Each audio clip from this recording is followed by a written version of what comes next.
أعوذ بالله من الشيطان الرجيم.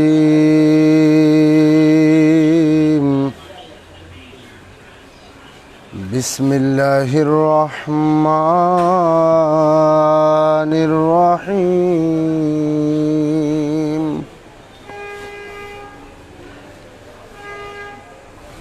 تبارك الذي بيده الملك وهو على كل شيء قدير.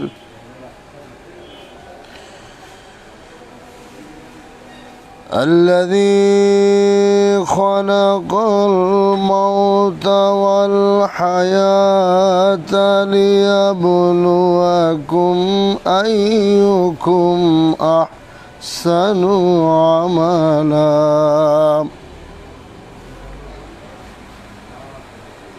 وهو العزيز الغفور.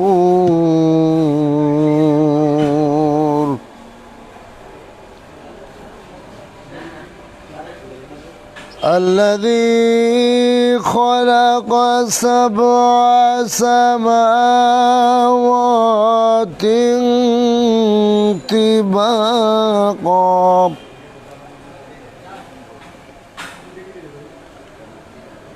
ما ترى في خلق الرحمن من تفاوت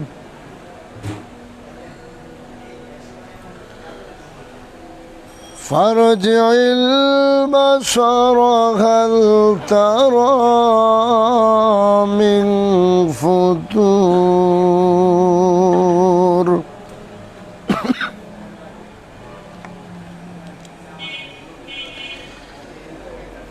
تبارك الذي بيده الملك وهو على كل شيء قدير.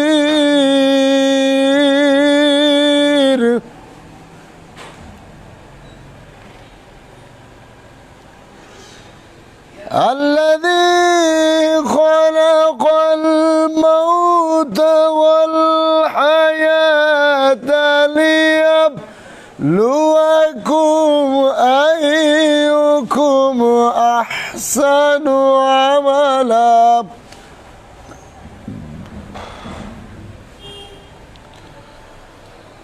وهو العزيز الغفور.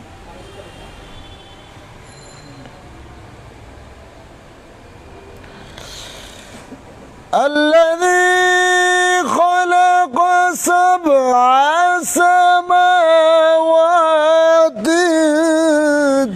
طباقا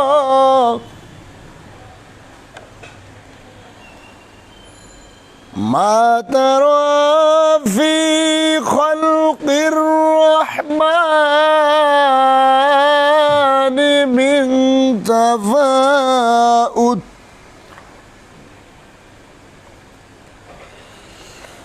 فارجع البصر هل ترى من فطور.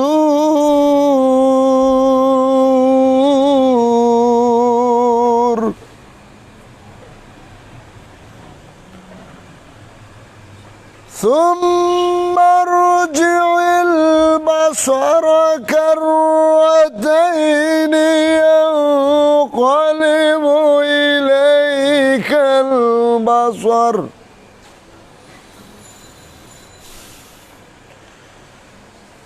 ينقلب إليك البصر خاسعا وهو حسير.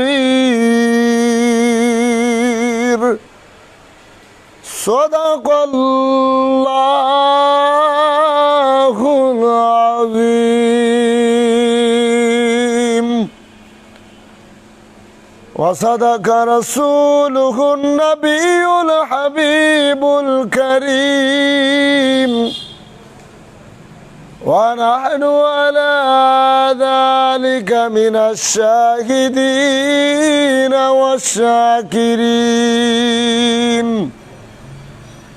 ربنا تقبل منا إنك أنت السميع العليم।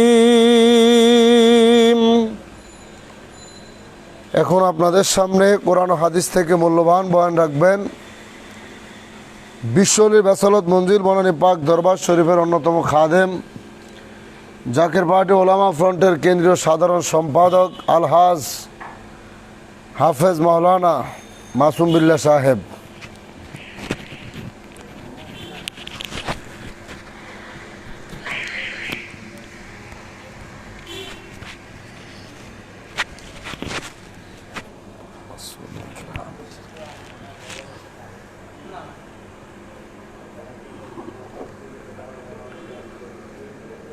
الصلاة والسلام عليك يا رسول الله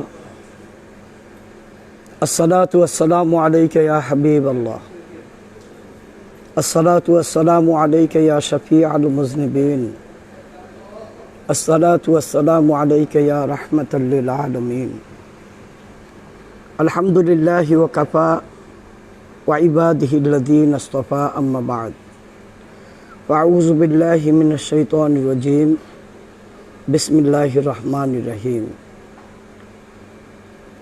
قد جاءكم من الله نور وكتاب مبين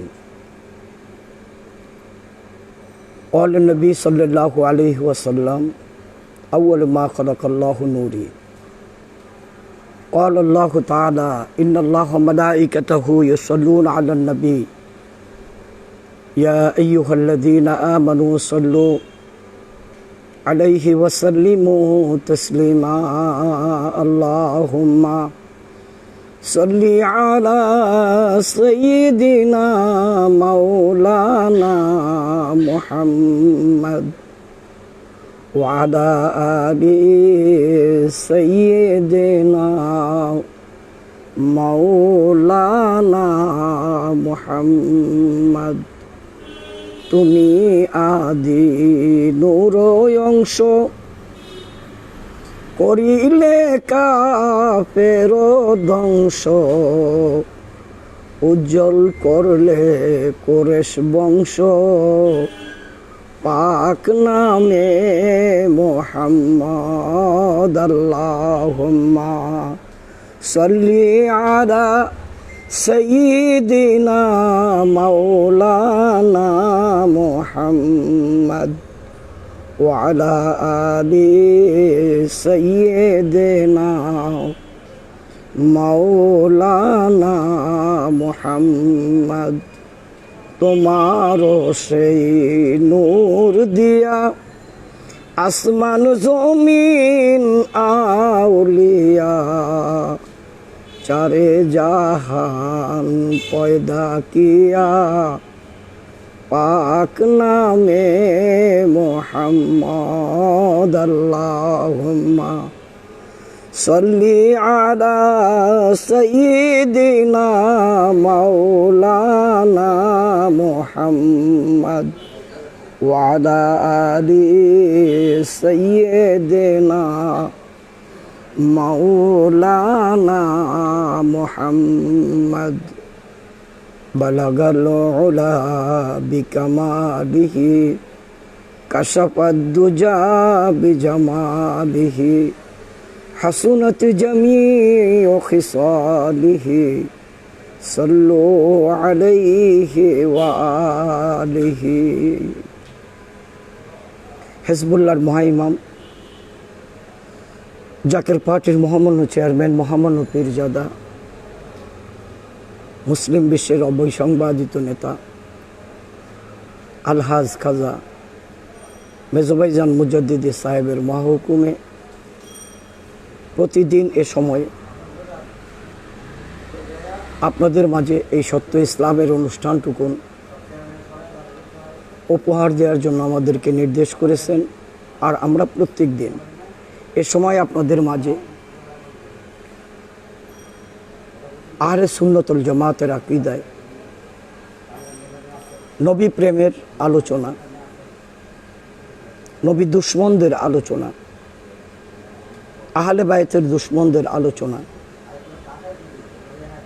মুহররম মাস ব্যাপী চলছে, তো চলবে ইনশাআল্লাহ। আমরা তুলে ধরছি। আসুন আমরা সকলে মিলে কালিমাতুশ শুকর আদায় করি। সকলে বলুন আলহামদুলিল্লাহ। শতকোটি দুরুদ ও সালাম নবীদের নবী, কুল কায়নাতের নবী, সৈয়দুল মুরসালিন, রাহমাতাল লিল আলামিন, নূরে মুজাসসাম আমার জিন্দা নবীজির পবিত্র রওজা পাকে কোটি কোটি কদম বসে আরজ করছি, আমার আকা, আমার সাহেব, আমার রাহনামা, আমার কলিজার ধন, কোটি কোটি জাকেরানদের নয়নমণি বিশ্বলি আমার কেবলাজান সাহেবের পবিত্র কদম পাকে কদম বসে আরজ করছি তানার রেখে যাওয়া আমানত মহামান্য পীরজাদা আলহাজ খাজা মিয়া ভাইজান মুজাদ্দিদ সাহেবের পাক কদমে কদম বসে আরজ করছি। জানুয়ারি মহাহুকুমে আজকের এই প্রতিদিন এই অনুষ্ঠান চলছে। জাকের পার্টির মহামান্য চেয়ারম্যান মহামান্য পীরজাদা হেজবুল্লাহর মহাইমাম আলহাজ খাজা মিয়া মেজো ভাইজান মুজাদ্দিদ সাহেবের পাক কদমে কদম বসে আরজ করছি। খাজা মিয়া সাসাজান মুজাদ্দিদি, খাজা মেজু সাসাজান মুজাদ্দিদি সহ আমার বাবার আহলে বায়তের সকলার পবিত্র কদম পাকে উপস্থিত আমার সামনে যারা বিশ্ব বেসালত মঞ্জিলে বনানী পাক দরবার শরীফে এবং দূরে কিংবা প্রবাসে যে যেখান থেকে এই অনুষ্ঠানটুকুন দেখছেন সকলকেই আন্তরিক মোবারকবাদ ও সালাম। আসসালামু আলাইকুম ওয়া রাহমাতুল্লাহি ওয়া বারাকাতুহু। সম্মানিত সুধী,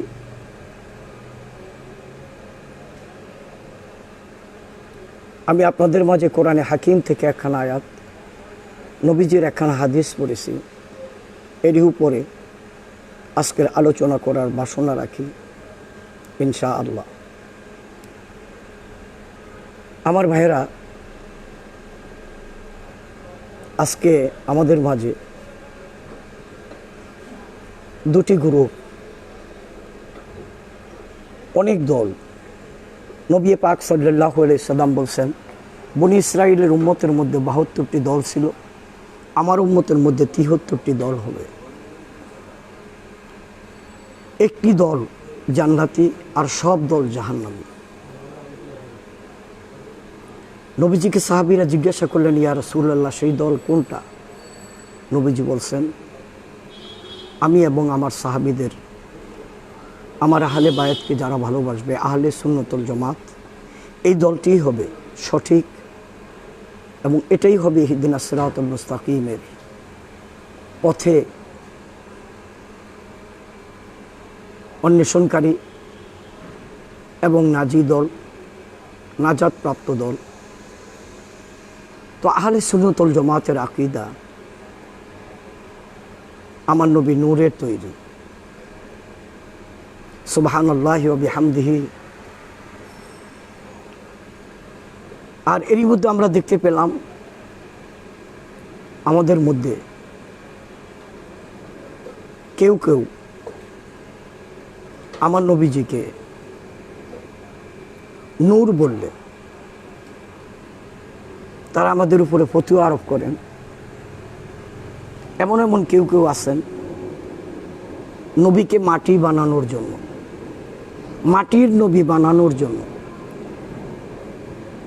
বহু দলিল আদিল্লা দিয়ে থাকেন, যেগুলোর নির্ভরযোগ্য দলিল কোরআনে নাই, হাদিসে নাই,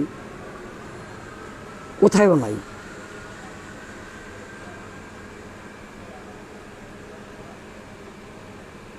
মাটি, আদম আলাইহিস সালামকে আল্লাহ তাআলা সৃষ্টি করলেন মাটি দিয়া।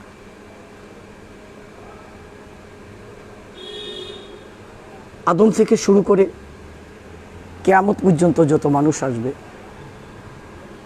মাটির তৈরি। একমাত্র আদম আলাইহিস সালাম আমাদের বাবা, ওনাকে আল্লাহ তাআলা মাটি দিয়ে তৈরি করেছেন। আবার মাটি ছাড়াও আল্লাহ তাআলা মানব সৃষ্টি করেছেন। মা হাওয়া আলাইহিস সালামকে আদম আলাইহিস সালামের বাবা আদম আলাইহিস সালামের বাম পাঁজরের হাড় দ্বারা তৈরি করছেন। ঈসা আলাইহিস সালামকে ফু দ্বারা তৈরি করছেন।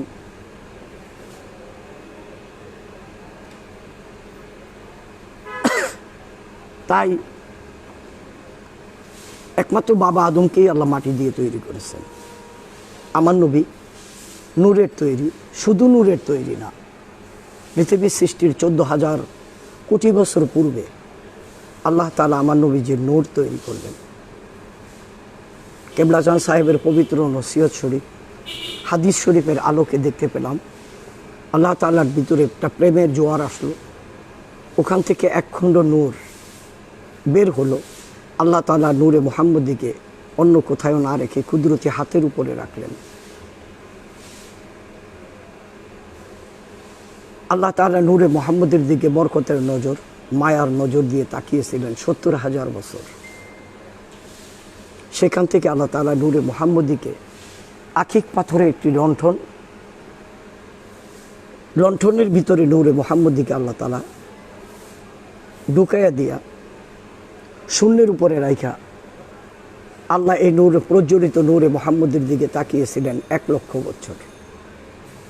দাকাইকুল আকবারের মধ্যে দেখলাম, তারিখে মুহাম্মদীতে দেখলাম আমার নবীজির এই নূরে মুহাম্মদের দিকে আল্লাহ তাআলা 1,00,000 বছর তাকিয়ে নূরে মুহাম্মদীকে ওখান থেকে বের করলেন। আল্লাহ তাআলা সামনে একটা আয়না ধরলেন। আয়নার মধ্যে নূরে মুহাম্মদী নিজের রূপ দেখে ঘামতে শুরু করলেন। আমার পীর কেবলাজান সাহেব পাক জবানে ফরমাইছেন, বাবা দয়াল নবী হলো সৃষ্টির ফাউন্ডেশন। কত বড় কথা!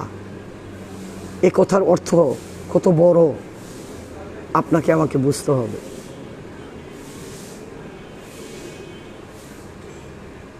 নূরে মুহাম্মদী ঘামতে শুরু করলেন। এই নূরে মুহাম্মদীর ঘাম দিয়া কণ্ঠনালী থেকে মাথার তালু পর্যন্ত আসমানের উপরে আরশ, কুরসি, লৌহ কলম, ফেরেশতারাজি যাহা কিছু আছে এক এক জায়গার ঘাম দিয়ে আল্লাহ তাআলা আরশ সৃষ্টি করলেন, লৌহ সৃষ্টি করলেন, কলম সৃষ্টি করলেন, আরশ বহনকারী ফেরেশতা সৃষ্টি করলেন, আল্লাহ তাআলা আসমান সৃষ্টি করলেন, সমস্ত মালাইকা ফেরেশতাগণকে আল্লাহ সৃষ্টি করলেন। এরপরে আল্লাহ তাআলার নূরে মুহাম্মদীর বুকের ঘাম দিয়ে সমস্ত আম্বিয়া আলাইহিস সালামের রূহকে তৈরি করলেন। এখানে একটা জিনিস আমাদের বোধোদয় হওয়া উচিত, আল্লাহ তাআলার পরিচয়ের জন্য আমার নবীকে আল্লাহ সৃষ্টি করেছেন। হাদিসে কুদসির মধ্যে আল্লাহ তাআলা নিজেই বলেন, আমি ছিলাম গুপ্ত ভাণ্ডারের মধ্যে, যখন আমাকে প্রকাশ করার ইচ্ছা পোষণ করলাম, আমি প্রেমময় আমার হাবিবকে সৃষ্টি করলাম।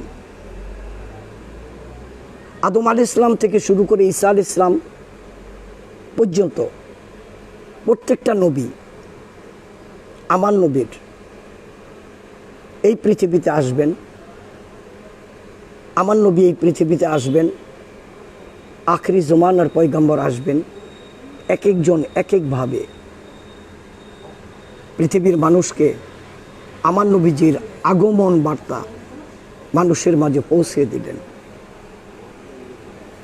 আমার ভাই বোনেরা,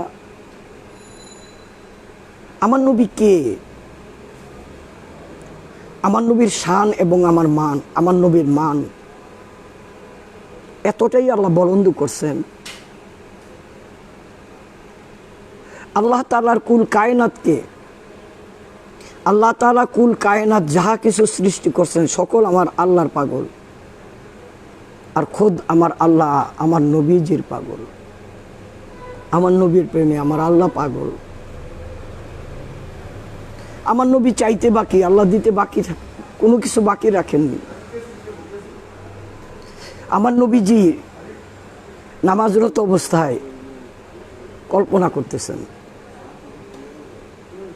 আমার জন্মভূমি মক্কায় খানায় কাবাটা যদি আমার কেবলা হতো। নবীজি তখন কেবলা বানিয়ে নামাজ শুরু করলেন বাইতুল মুকাদ্দাসকে। এখনো 2 রাকাত নামাজ বাকি। আল্লাহ দেরি করলেন না, জিবরিলকে পাঠিয়ে দিয়ে বললেন, হাবিব আপনি বাকি 2 রাকাত নামাজ আপনার কাবাকে, আপনার মাতৃভূমির সেই কাবাকে কেবলা বানিয়ে বাকি 2 রাকাত নামাজ পড়েন। আল্লাহু আকবার কাবীরা। আমি যখন মসজিদে কেবলা তাইনে গেলাম, 2টা কেবলার একই মসজিদ দেখলাম। চোখ থেকে টলটল করে পানি পড়তে শুরু করলো। আমার নবী কেমন নবী, যেই নবীকে আল্লাহ এত ভালোবাসেন, নবী কল্পনা করতে বাকি, কেবলা পরিবর্তন করতে আমার আল্লাহর বাকি রইল না। নূরে মুহাম্মদী দিয়ে আল্লাহ তাআলা সব কিছু কুল কায়নাতকে সৃষ্টি করলেন। আবার নূরে মুহাম্মদী যথাস্থানে রেখে আল্লাহ তাআলা সমস্ত আম্বিয়া ইসলামের রুহুদেরকে বললেন, আমরা যেমন কাবা তোয়াফ করি, নবীজির নূরে মুহাম্মদীকে চতুর্দিক থেকে তোয়াফ করে করে করে করে আমার নবীর শানে তারা দুরূদ শরীফ পড়তেছেন। সাল্লিমু ইয়া কামুবাল সাল্লু আলা সদরিল আমিন মুস্তাফা মা জাইল্লা রাহমাতাল লিল আলামিন। 1 লক্ষ বছর পর্যন্ত চতুর্দিকে ঘুরে ঘুরে নূরে মুহাম্মদীকে আল্লাহ তাআলা তোয়াফ করিয়ে আবার নূরে মুহাম্মদীকে সামনে আনলেন। উনজুরু ইলা নূরে মুহাম্মদী। সমস্ত নবীদের রুহুদেরকে বললেন, সমস্ত রুহুকে বললেন, উনজুরু ইলা নূরে মুহাম্মদী, তোমরা নূরে মুহাম্মদীর দিকে তাকাও। জানেন সেদিনের ব্যাপার তারাই বুঝছে, আর নবী বুঝছেন, আর আমার আল্লাহ বুঝছেন। সমস্ত আম্বিয়া আলাইহিস সালাম কি দেখছেন, আল্লাহু আ'লামু ওয়া রাসূলি, আল্লাহ রাসূল ভালো জানেন। সমস্ত রুহুগুলি বলে উঠছে, লা ইলাহা ইল্লাল্লাহ মুহাম্মাদুর রাসূলুল্লাহ সাল্লাল্লাহু আলাইহি ওয়াসাল্লাম। এজন্যই আমার নবী হাদিস শরীফে বলছেন, আমি প্রথম নবী, আমি শেষ নবী। জানো কবে নবী? মান কানা নাবিয়্যান ওয়া আদমা বাইনাল মা ওয়া তিন ওয়া রূহি ওয়াল জাসাদ। আদম যখন মাটি আর পানির মধ্যে, মাটির ভাগ মাটিতে, পানির ভাগ পানিতে, আগুনের ভাগ আগুনে, বাতাসের ভাগ বাতাসে, তখনও আমি নবী। সুবহানাল্লাহি ওয়া বিহামদিহি। আমার রাসূল তখনও নবী। তাই কেবলা জান প্রায়শই বলতেন, নাছিল আকাশ, নাছিল বাতাস, নাছিল জগৎ দীপ্তিময়, রাসূল তোমারই কারণে বিশাল ভুবনে আল্লাহর পরিচয়। রাসূল তোমারই কারণে বিশাল ভুবনে আমার আল্লাহর পরিচয়। আকাশ ছিল না, বাতাস ছিল না, কুল কায়নাত ছিল না। আমার নবীর কারণে আল্লাহ তাআলা সব সৃষ্টি করলেন, সমস্ত কুল কায়নাত সৃষ্টি করলেন। সেই নবীর ইজ্জত দিলে আপনার ইজ্জত বাড়বে, সেই নবীর ইজ্জত না দিলে আপনার ইজ্জত থাকবে না। যুগে যুগে যারাই আমার নবীকে বেইজ্জতি করছেন, আমার নবীজির থেকে আর নজরে তাকাইছেন। কিতাবের মধ্যে দেখলাম, বাবা আদম আলাইহিস সালামের পেশানিতে নূরে মুহাম্মদীকে ফিট করে দিয়ে আল্লাহ তাআলা 70,000 ফেরেশতা দিয়া বাবা আদম আলাইহিস সালামকে ঘোরাইতে শুরু করলেন। আসমান আসমানের সমস্ত জায়গা, জমিনের সমস্ত জায়গা আল্লাহ তাআলা ঘুরাইয়া আবার আসমানে নিয়া সমস্ত ফেরেশতাদেরকে বলল, আমার আদমকে সেজদা করো। এটার মূলে কারণ আদম আলাইহিস সালাম না, এর মূলে কারণ নূরে মুহাম্মদী আদমের কপালের মধ্যে। আদম আলাইহিস সালামের কপালের মধ্যে নূরে মুহাম্মদী থাকার কারণে আদম আলাইহিস সালামের ইজ্জত বেড়ে গেল, বাবা আদমের ইজ্জত বেড়ে গেল। এই নূরে মুহাম্মদীর কারণে সকলেই তাজিমের সহিত বাবা আদম আলাইহিস সালামকে সেজদা করলেন, ইল্লা ইবলিস। আল্লাহ বলেন, আবা ওয়াস্তাকবারা ওয়া কানা মিনাল কাফিরিন। আমার আদমকে সেজদা করলে না। আদমের সেজদাই মূলত নূরে মুহাম্মদীকে তোমরা সম্মান জানালে না। এখানে একটা কথা শিক্ষণীয় ব্যাপার, আল্লাহর বন্ধুকে যে অপমান করে আল্লাহ তাকে লানতের ডুরি গলায় দেয়। কোরআন শরীফের পরিভাষায় মালাউন বলা হয়েছে তাদেরকে, তাদের উপরে আল্লাহ লানত। তাই কেবলাজান বলছিলেন, দয়াল নবীর ভালোবাসা যার অন্তরে যতটুকুন তার ঈমান ততটুকুন, নবীর ভালোবাসা যার কলিজায় নাই তার ঈমান বলতে কিছু নাই। আমার ভাইয়েরা, বাবা আদম আলাইহিস সালামের কপালে নূরে মুহাম্মদী, এই শুরু হলো জড়জগতে আসা। জান্নাত থেকে বাবা আদম জমিনে আসলেন, নূরে মুহাম্মদী জমিনে চলে আসলো। আস্তে আস্তে আস্তে আস্তে আস্তে নূহ আলাইহিস সালামের কপালে, ইদ্রিস আলাইহিস সালামের কপালে, শীস আলাইহিস সালামের কপালে, এই নূর যখন যার কপালে যায় তার ইজ্জত বেড়ে যায়। ইব্রাহিম আলাইহিস সালামের কপালে নূরে মুহাম্মদী আল্লাহর দরবারে শুকরিয়ার নামাজ পড়ে দোয়া করতেছেন, আল্লাহ আপনি আমাকে আগুন থেকে বাঁচিয়ে দিলেন। শুকরিয়া জ্ঞাপন করলেন আল্লাহ তাআলার দরবারে। আল্লাহ বলেন, ইব্রাহিম এখানে শুধু আমি না, এখানে আরেকটি ব্যাপার, তুমি যে আগুনে পড়ো নাই তার মধ্যে আরেকটি ব্যাপার ছিল। সেই ব্যাপারটা হলো আমার বন্ধুর নূরে মুহাম্মদী তুমি ইব্রাহিমের কপালে ছিল।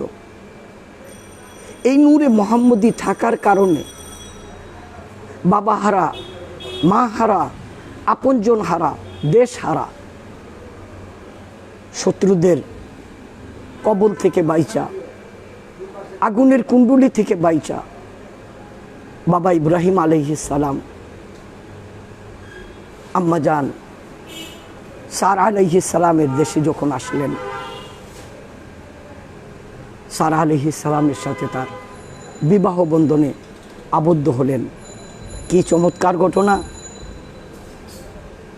বিভিন্ন দেশের রাজা বাদশাদের যুবরাজগণ আইসা লাইন দিয়ে দাঁড়ায়, মেয়ে যাকে গলায় মালা দেবে, রাজা তার কাছেই সারা আলাইহিস সালামকে বিয়ে দিবেন।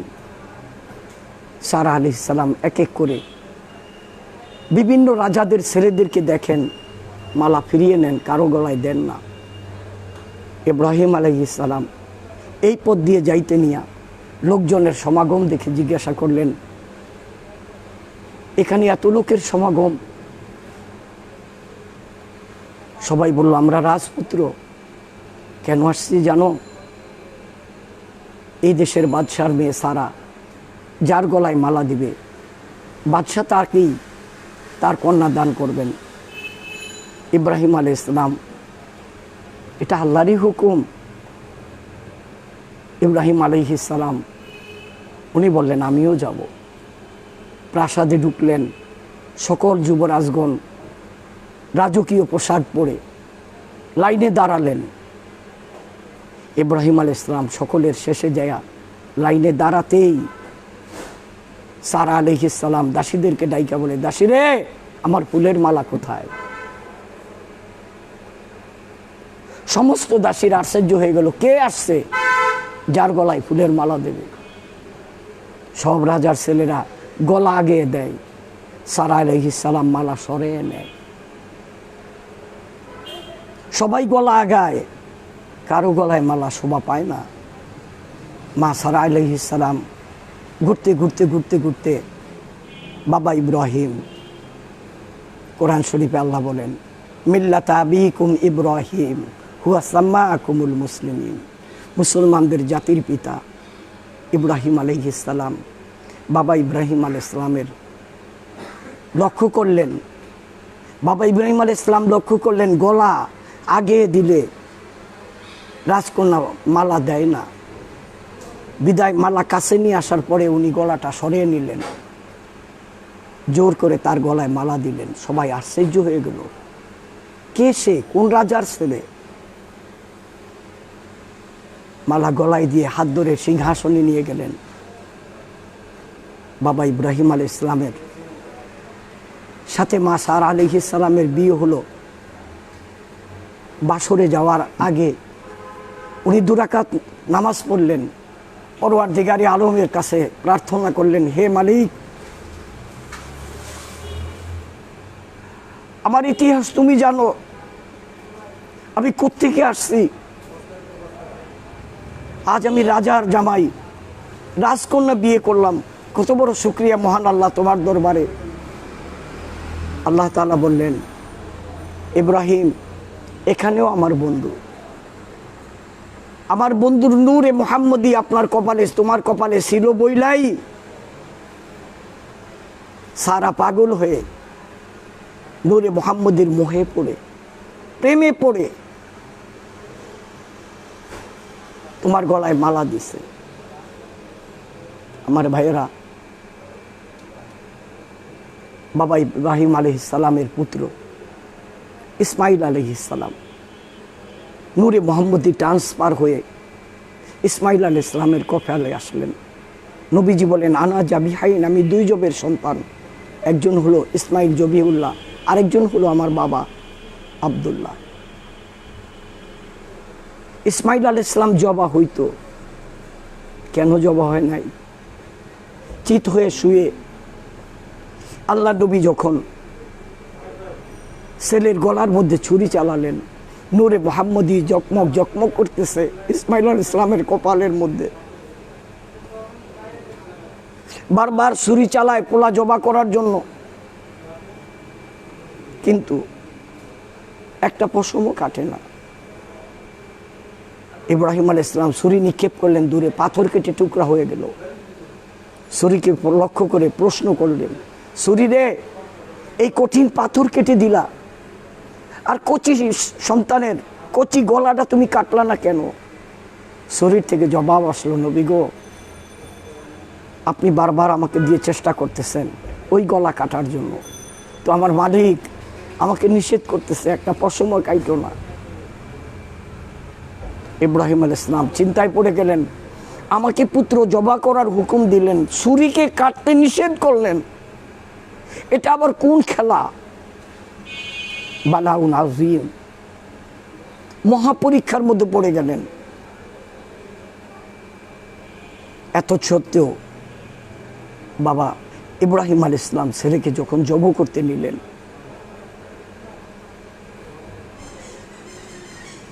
এখানে একটি কথা না বললেই নয়।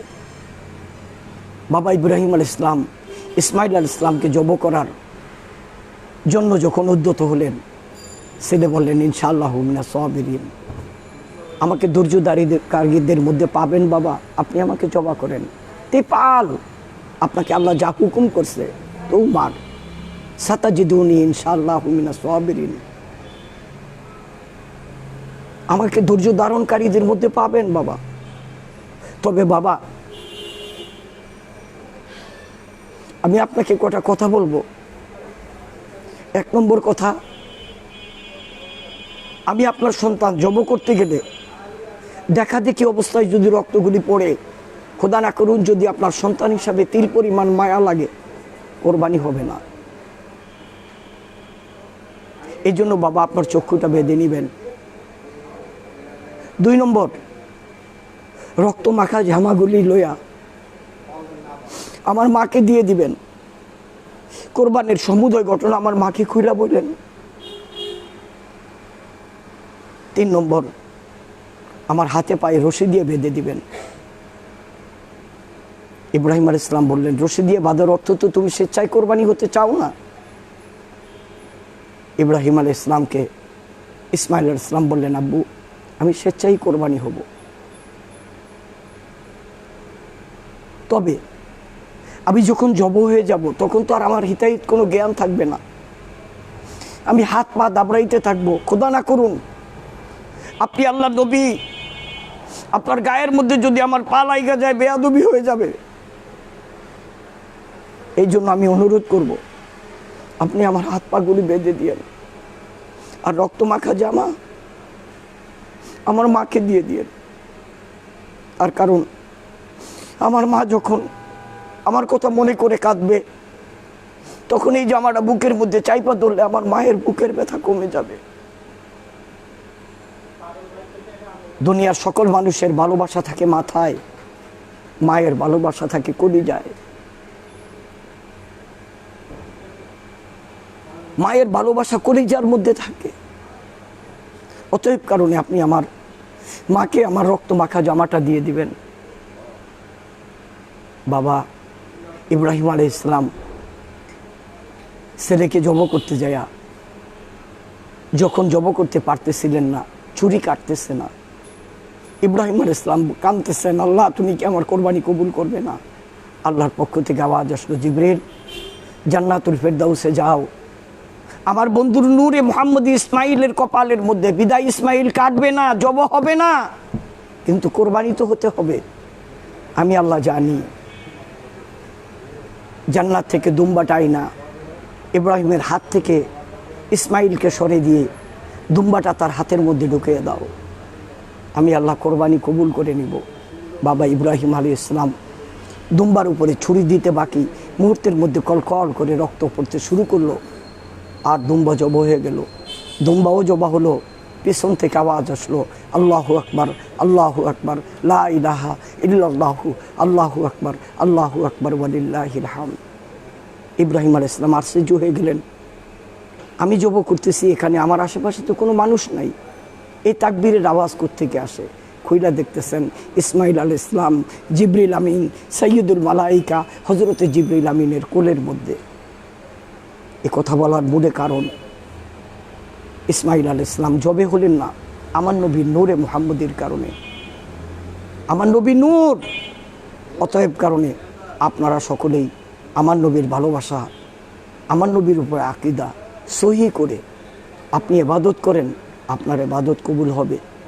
এই সহি করার জন্যই, আপনার ইবাদতকে সহি করার জন্যই আমার কিবলা জান হুজুর পাক নূরে মুহাম্মদীর উপরে পবিত্র নসিহত শরীফের ভিতরে বিশদ আলোচনা করেছেন।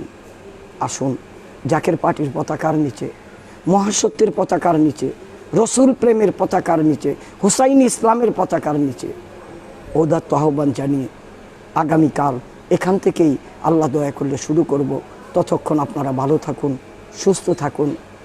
আল্লাহ তাআলা আপনাদেরকে রহমতের চাদর দিয়ে ডেকে রাখেন। ওমা আলাইনা ইল্লাল বালাগ। আসসালামু আলাইকুম ওয়া রাহমাতুল্লাহি ওয়া বারাকাতুহু। এখন আপনাদের মাঝে গুরুত্বপূর্ণ বক্তব্য নিয়ে আসতেছেন প্রতিদিনকার মতো কোরআন ও হাদিস থেকে দালিলিক বয়ান করেন উদীয়মান তরুণ বক্তা মুফতি মাওলানা কাউসার আহমেদ চাঁদপুরি সাহেব, হাফেজ মাওলানা মুফতি কাউসার আহমেদ চাঁদপুরি সাহেব এখন আপনাদের সামনে গুরুত্বপূর্ণ বক্তব্য নিয়ে আসছেন।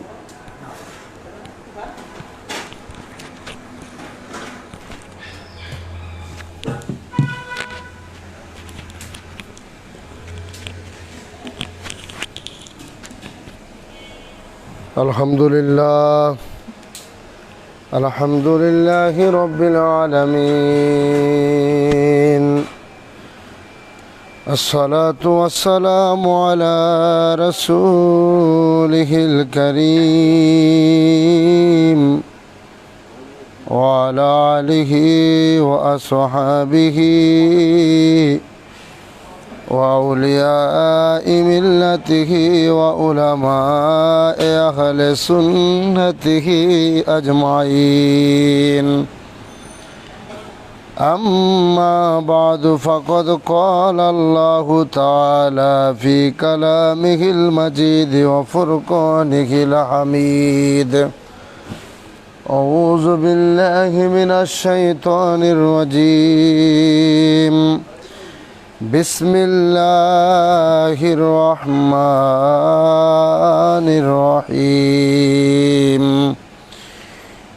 إلا من تاب ومن عملا صالحا فأولئك يبدل الله سيئاتهم حسنات وكان الله غفورا رحيما صدق الله المولانا العظيم وصدق رسوله النبي الحبيب الكريم ونحن على ذلك من الشاهدين والشاكرين إن الله وملائكته يصلون على النبي يا أيها الذين آمنوا صلوا عليه وسلموا تسليما اللهم صل على سيدنا مولانا محمد وعلى آل سيدنا مولانا محمد আমরা অধম গুনাহগার গো ও নবীজি আপনায় চিনলাম না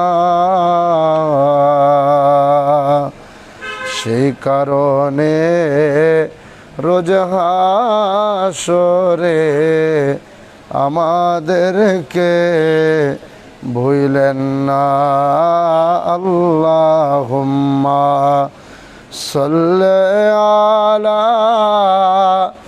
সাইয়্যিদিনা মাওলানা মুহাম্মদ ওয়া আলা আলি সাইয়্যিদিনা মাওলানা মুহাম্মদ।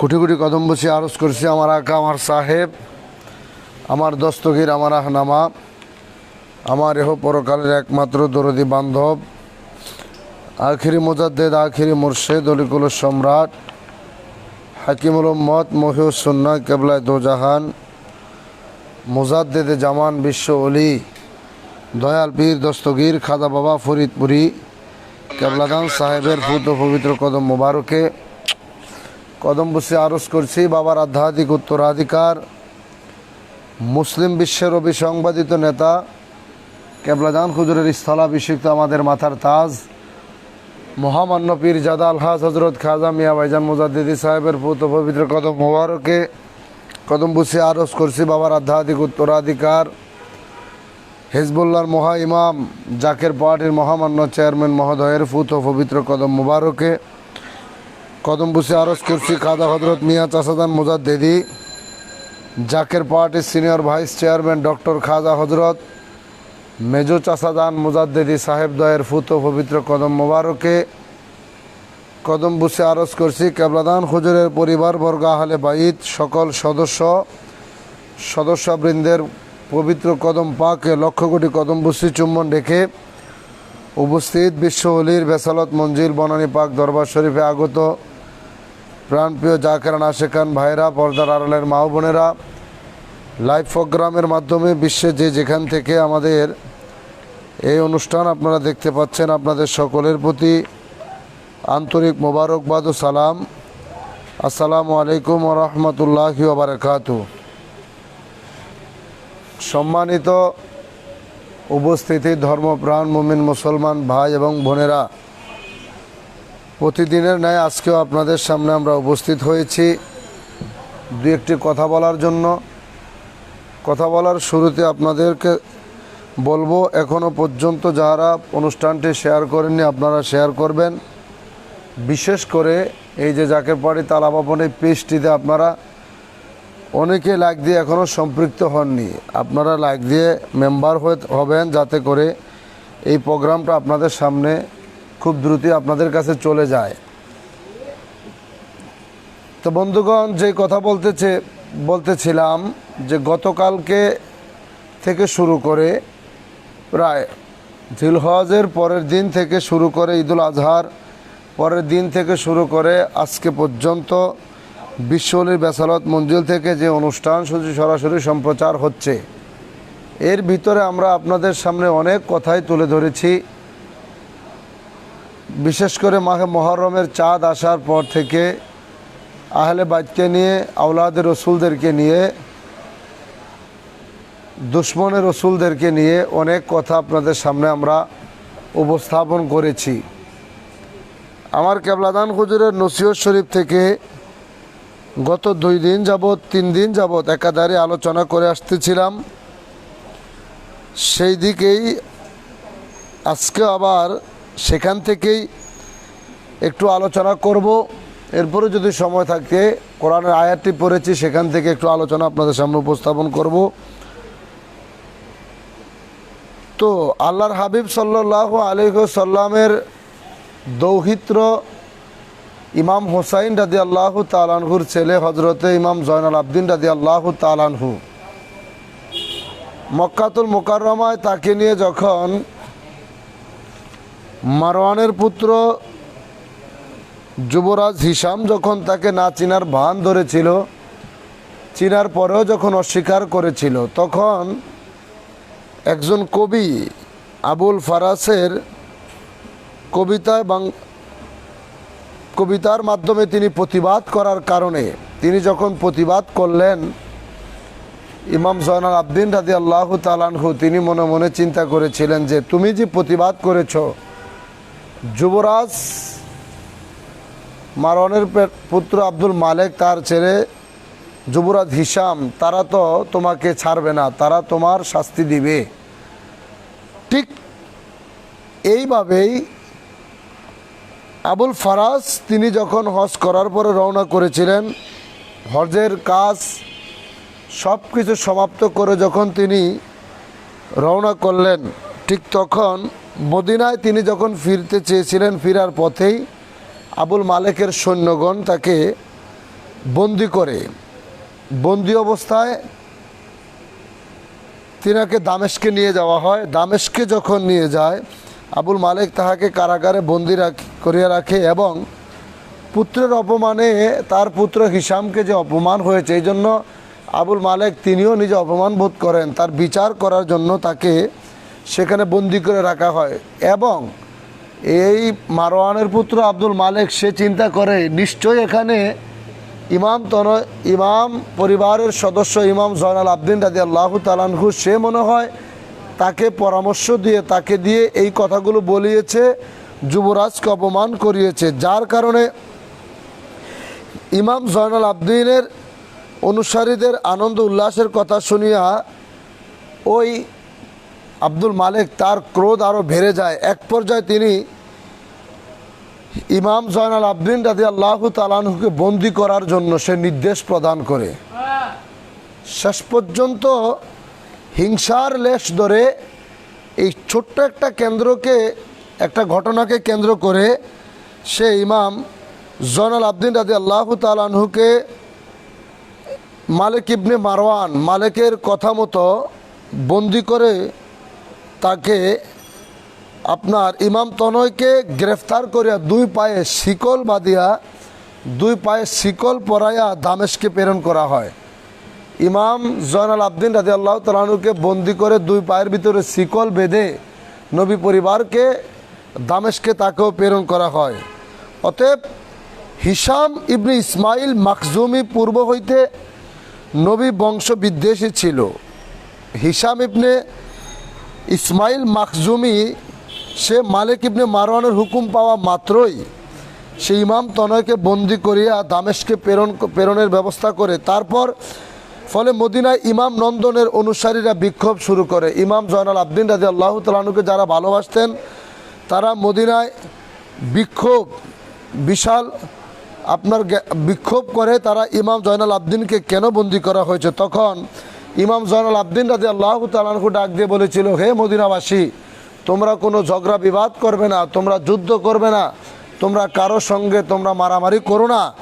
অতএব আমি ইমাম জয়নাল আবদিন কারবালার প্রান্তরে এই যুদ্ধকে কেন্দ্র করে যে রক্ত দেখেছি, তোমরা তা দেখো। অতএব আমি এই রক্ত আর দেখতে চাই না, তোমরা ধৈর্য ধারণ করো। আল্লাহ পাক যাহা করিতেছে নিশ্চয় ইহার মধ্যে মঙ্গল নিহিত। সুবহানাল্লাহ। তিনাকে যখন বন্দি করে শিকল পরিয়ে যখন দামেস্কে নিয়ে যাওয়া হচ্ছিল, ইমাম জয়নাল আবদিনের অনুসারী যাহারা ছিল তারা সবাই যুদ্ধ করার জন্য প্রস্তুতি নিয়েছিল। কিন্তু ইমাম জয়নাল আবদিন রাদিয়াল্লাহু তাআলা আনহু ডেকে বলেছিল, হে আমার অনুসারীরা, তোমরা আর যুদ্ধ করো না, তোমরা আর অস্ত্র তুলে নিও না। অতএব কারবালা যে রক্ত আমি দেখিয়াছি তাহার পর আর রক্ত আমি দেখিতে চাই না। কারবালার প্রান্তরে যে হত্যাকাণ্ড আমি দেখিয়াছি সেই হত্যাকাণ্ড আমি আর দেখতে চাই না। অতএব তোমরা স্থির থাকো, নিশ্চয় আল্লাহ পাক যাহা করিতেছেন ইহার মধ্যে মঙ্গল নিহিত রয়েছে। এরপরে নসিহত শরীফের ভিতরে যেভাবে লেখা, কেবলাদান হুজুর লেখলেন যে ইহার পর তিনি দামেস্কে যখন তিনাকে বন্দি করা হয়, দামেস্কের দরবার কক্ষে তার যখন বিচার করবে মালিক ইবনে মারওয়ান পরিষদ সহ বসিয়া আছে, এমন সময় সবাই যখন মালিক ইবনে মারওয়ান এবং তার ছেলে হিশাম অন্যান্য দরবারে যাহারা ছিল বিচার যারা করবে সবাই যখন বসা, ঠিক তখন ইমাম জয়নাল আবদিন রাদিয়াল্লাহু তাআলা আনহুকে বন্দি অবস্থা যখন দামেস্কে প্রবেশ করানো হচ্ছে, তখন ইমাম জয়নাল আবদিন রাদিয়াল্লাহু তাআলা আনহুর চেহারার ভিতরে, তাহার নুরানি চেহারায় তেজদীপ্ত চেহারা দেখিয়া মালিক ইবনে মারওয়ানের হৃদয়ের ভিতরে কম্পন সৃষ্টি হয়ে যায়। যদিও সে বাদশাহ, যদিও সে গভর্নর, কিন্তু ইমাম জয়নাল আবদিনকে আনলেন বিচার করার জন্য। কিন্তু তার চেহারা দেখে, তার চোখ নুরানির চেহারা দেখে, তার চোখের তেজস্বী ভাব দেখে সমস্ত বিচারক যাহারা ছিল, যারা সেখানে বসা ছিল, সবার ভিতরে মনের ভিতরে কম্পন সৃষ্টি হয়ে যায়, ভয় অন্তরে ঢুকে গেল। এক পর্যায়ে সে তাৎক্ষণিকভাবে করণীয় কি তাহা বিজ্ঞ পরিষদগণের বিচারকদেরকে জানতে চাইল। সে আর কোনো কথা বলার সাহস করলো না। মালিক ইবনে মারওয়ান কোনো কথা বলতে সাহস না পেয়ে বিচারক যাহারা ছিল তাদেরকে বলতেছে, এখন করণীয় কি? ইমাম জয়নাল আবদিন রাদিয়াল্লাহু তাআলা আনহুকে কী করা যায়, তাকে কি করতে হবে, আপনারা বিচার কাজ শুরু করেন। তখন ইমাম জয়নাল আবদিনের ব্যাপারে বিজ্ঞ পরিষদের নিকট জানতে চাইলে সুনামধন্য মুহাদ্দিস মুহাম্মদ ইবনে মুসলিম জুহরি বলেন, ইমাম জয়নাল আবদিনের কোন আচরণে রাজদ্রোহিতামূলক বা আপনাকে হ্যায় প্রতিপন্ন করার উদ্দেশ্য সূচক এমন কোনো প্রমাণ আপনার হাতে নাই। ইনি ফকির লোক। তিনি মালিক ইবনে মারওয়ানকে বলে যে ইমাম তনয় আপনাকে কোন আচরণে রাষ্ট্রদ্রোহিতার মতো কাজ করেছে, কোন আচরণে আপনাকে হ্যায় প্রতিপন্ন করেছে, কোন আচরণে আপনাকে অপমান করেছে, তার কোনো প্রমাণ আছে? সে বলল নাই। তখন যেহেতু আপনার কাছে পরিচয় নাই, এখন আপনার মুহাদ্দিস মুহাম্মদ ইবনে মুসলিম জুহরি বলে, ইনি ফকির লোক, সর্বদাই ইবাদত বন্দিগিতে মগ্ন থাকেন। আমার মতে এমন মহৎ মানুষকে কোনোরূপ কষ্ট না দেওয়াই উত্তম। উক্ত পরামর্শে আব্দুল মালিক ইবনে মারওয়ান তৎক্ষণাৎ জয়নাল আবদিন রাদিয়াল্লাহু তাআলা সাহেবকে সারিয়া দেন। সুবহানাল্লাহ। নিয়ে আসলো বিচার করার জন্য, কিন্তু যাদেরকে দিয়ে বিচার করবে তিনারা বলতেছে তিনি একজন ফকির লোক, তিনি সর্ব অবস্থায় ইবাদত বন্দিগিতে মগ্ন থাকে। অতএব ইনাকে কোনো অবস্থাতেই কষ্ট দেওয়া এটা কোনো অবস্থাতেই মেনে নেওয়া যাবে না। যার কারণে বিচারের ডাক দেওয়ার পরেও আল্লাহ পাক রব্বুল আলামিনের ক্ষমতা, আল্লাহর এটা একটা কুদরত, আল্লাহ পাকের একটা রহমত, সাথে সাথে তারা বিচার না করে তাকে সেখান থেকে মুক্তি দেয়। শুধু তাকেই না, যিনি কবিতা লিখেছিল সেই মহাকবি আবুল ফারাজকেও মুক্তি দিয়ে দিল। এক পর্যায়ে ইহার কিছুদিন পরে আব্দুল মালিক ইবনে মারওয়ান প্লেগ রোগে আক্রান্ত হয়ে সে মৃত্যুবরণ করে। নবীর আহলে বাইতের সঙ্গে যারা দুশ্মনী করেছে তারা কোনোদিনও বেঁচে থাকতে পারে নাই। আজকে যাহারা সেই দুশ্মনদের বিরুদ্ধে পক্ষে যারা কথা বলতে চান, যারা নবী পরিবারের সঙ্গে দুশ্মনী করলো, নবী পরিবারকে হত্যা করার পিছনে ষড়যন্ত্র করলো, এদের কথাগুলো যদি বুঝতে হয়, কোরআনুল কারিমের সূরা ফুরকানের ভিতরে আল্লাহ পাক বলেছে, আল্লাহ রব্বুল আলামিন কোরআনুল কারিমের ভিতরে ডাক দিয়ে বলেন, ইল্লা মান তাবা ওয়া আমানা আমালান সলিহান ফাউলাইকা ইউবাদদিলুল্লাহু সাইয়্যাতিহিম হাসানাত ওয়া কানাল্লাহু গফুরুর রহিমা। এই আয়াত নাদিল হওয়ার পিছনে আরও একটি কারণ হলো, আল্লাহর হাবিব সাল্লাল্লাহু আলাইহি ওয়াসাল্লামের চাচা হযরতে আমির হামজা রাদিয়াল্লাহু তাআলা আনহুকে যিনি উহুদের যুদ্ধে যিনি শহীদ করেছিলেন, যার নাম ছিল ওহাইশি রাদিয়াল্লাহু তাআলা আনহু, যিনার নামে অনেকে এই আলোচনাটা শুনেছেন, কয়েকবার বলা হয়েছিল বিশ্বনবী বাসালত মঞ্জিলে। তো ইনি প্রথমে তিনি মুসলমান ছিলেন না। নবীজির চাচা হযরত আমির হামজা রাদিয়াল্লাহু তাআলা আনহুকে সে নিষ্ঠুরভাবে শহীদ করেছিল। শুধু শহীদ করেনি, তার এই জিহ্বাটা কেটে দিয়েছিল, নাক কেটে দিয়েছিল, কান দুইটা কেটে দিয়েছিল। এই ওহাইশি তিনি ইসলাম গ্রহণ করার পূর্বে এক পর্যায়ে তার জীবনের শেষ বেলা আইসা তার ভিতরে একটা ভয় ঢুকলো, আহা আমি যে এত অপরাধ করেছি, আমাকে তো কবরে যেতে হবে, আমাকে কি আল্লাহ ক্ষমা করবে? আমি যে কি অপরাধ করলাম, আমাকে কবরে শোয়া দেওয়ার পরে আমাকে তো আল্লাহ ক্ষমা করবে না। আমি কিভাবে আমি এই আযাব থেকে বাঁচতে পারবো, কিভাবে এই চিন্তা থেকে আমি মুক্ত হতে পারবো? তার শেষ জীবনে নবীজি সাল্লাল্লাহু আলাইহি ওয়াসাল্লামের কাছে চিঠি লিখলেন। আল্লাহর হাবিবের কাছে যাওয়ার সাহস তার হয় নাই, নবীজির সামনে যাবে সেই সাহস সে পায় না। সাহস না পেয়ে সে নবীজির কাছে একটা চিঠি লিখেছে যে, নবী গো, আমি আপনার চাচা হযরতে আমির হামজা রাদিয়াল্লাহু তাআলা আনহুর হত্যাকারী, আমি আপনার চাচাকে শহীদ করে দিয়েছি। ইয়া রাসূলুল্লাহ, আমি ভালো হতে চাই, আমি ভালো পথে আসতে চাই, এখন আমার কি করণীয়? আল্লাহর হাবিব সাল্লাল্লাহু আলাইহি ওয়াসাল্লাম ওহাইশি রাদিয়াল্লাহু তাআলা আনহু চিঠি পেয়ে তার চিঠির উত্তর দিলেন যে, যদি তুমি ভালো হতে চাও, ইল্লা মান তাবা ওয়া আমানা, আগে তোমাকে তওবা করতে হবে, তওবা করতে হবে, এরপরে আমল করতে হবে। তওবা করতে হবে, তারপরে ঈমান আনতে হবে। ইল্লা মান তাবা ওয়া আমানা, তওবা করতে হবে, ঈমান আনতে হবে, এরপরে আমল করতে হবে। সুবহানাল্লাহ। আল্লাহর হাবিব সাল্লাল্লাহু আলাইহি ওয়াসাল্লামের কাছে এই চিঠি যখন দিলেন, নবীজি তার চিঠির উত্তরে এটা লিখলেন। সে খুশি হয়ে গেল যে রসুল আমার চিঠির উত্তর দিয়েছে, এখন আমি নবীর সামনে যেতে পারবো। নবীজি আমার চিঠির উত্তর দিয়েছেন, এখন আমি রসুলের সামনে যেতে পারি। তারপরে সে নবীজির সামনে গেলেন। আল্লাহর হাবিবের সামনে যাওয়ার পরে সে তওবা করলেন। তওবা করার পরে সে ঈমান আনলেন। এরপরে নবী বললেন, আমালান সলিহা, এখন তোমাকে সলিহান আমল করতে হবে, ভালো ভালো আমল তোমাকে করতে হবে, তাহলে আল্লাহ তোমাকে ক্ষমা করবে। হযরতে ওয়াইশি রাদিয়াল্লাহু তাআলা আনহু সে খুশিতে আনন্দে আত্মহারা, সে এত খুশি যে তওবা করছে, রসুল তাকে ক্ষমা করে দিয়েছে, আল্লাহ ক্ষমা করে দিবে। সে হাসতে হাসতে সে খুশিতে আত্মহারা। ঠিক এই সময় আল্লাহর হাবিব সাল্লাল্লাহু আলাইহি ওয়াসাল্লাম ডাক দিয়ে বলতেছে, ওয়াইশি, ঈমান এনেছো, তওবা করেছো, তুমি খুশি হও না, তবে মনে রাখবা আমি রসুল যতদিন পর্যন্ত এই পৃথিবীর জমিনে থাকবো, তুমি কোনো দিন আমার সামনে আসবে না। ওয়াইশির মনটা ভেঙে গেল। সে হাউমাউ করে কেঁদে দিলেন, আল্লাহ, আমি এমন অপরাধ করেছি যে নবীর কাছে তওবা করলাম, ঈমান আনলাম, কিন্তু নবীজির সামনে আমার আসা নিষেধ। নবীগো, আমি তো আপনাকে দেখতে চাই, রসুল বলেছে তুমি যদি আমাকে দেখতে চাও আমার পিছন থেকে দেখবে, আমার পিছন থেকে আমাকে দেখে যাবে, ডান দিক থেকে দেখে যাবে, বাম দিক থেকে দেখে যাবে, কিন্তু কোনো দিন তুমি আমার সামনে আইসা দাঁড়াইবা না। তুমি যদি আমার সামনে আসো তখন আমার চাচা হযরত আমির হামজা রাদিয়াল্লাহু তাআলা আনহুর কথা আমার স্মরণ হয়ে যায়।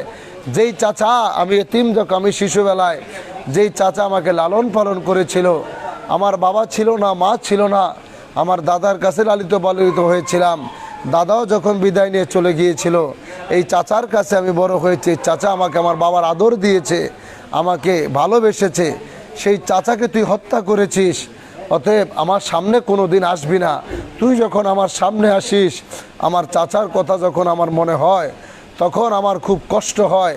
অতএব তুই আমার সামনে আসলে যদি আমার চাচার কথা মনে হয়, যদি আমার ভিতর থেকে যদি কোনো বদদোয়া চলে আসে, তুই ওহাসি কোনো দিনও মুক্তি পাবি না, তুই ওহাসি কোনো দিনও জান্নাতে যেতে পারবি না।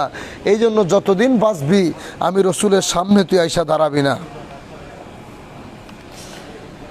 দেখতে দেখতে ওহাসি তার জীবনের শেষ পর্যন্ত কোনো দিন আর সে নবীজির সামনে আসে নাই।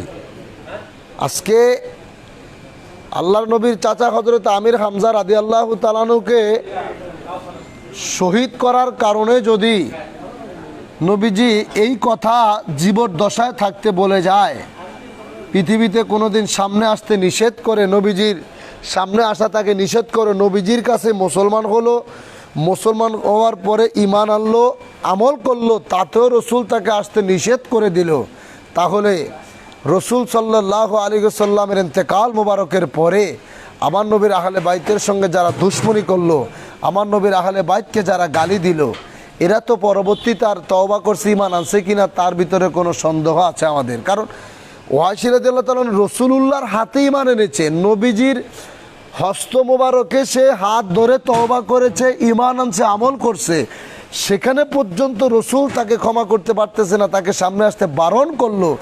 আর যারা নবীর কলিজার ধন হযরত ইমাম হুসাইন রাদিয়াল্লাহু তাআলা আনহুকে হত্যা করলো, হযরতে হাসান রাদিয়াল্লাহু তাআলা আনহুকে শহীদ করলো, হযরতে আলী রাদিয়াল্লাহু তাআলা আনহুকে শহীদ করে দিল, হযরত ইমাম জয়নুল আবদিন রাদিয়াল্লাহু তাআলার সাথে এত বড় বিদ্রোহ করলো, এদেরকে তো ক্ষমা করবে কিনা সেটা কোশ্চিনকালও আমাদের বুঝে আসে না। এরা কোনোদিন ক্ষমা পাবে কিনা, এদেরকে রসুল কোনোদিনও ক্ষমা করতে পারে না।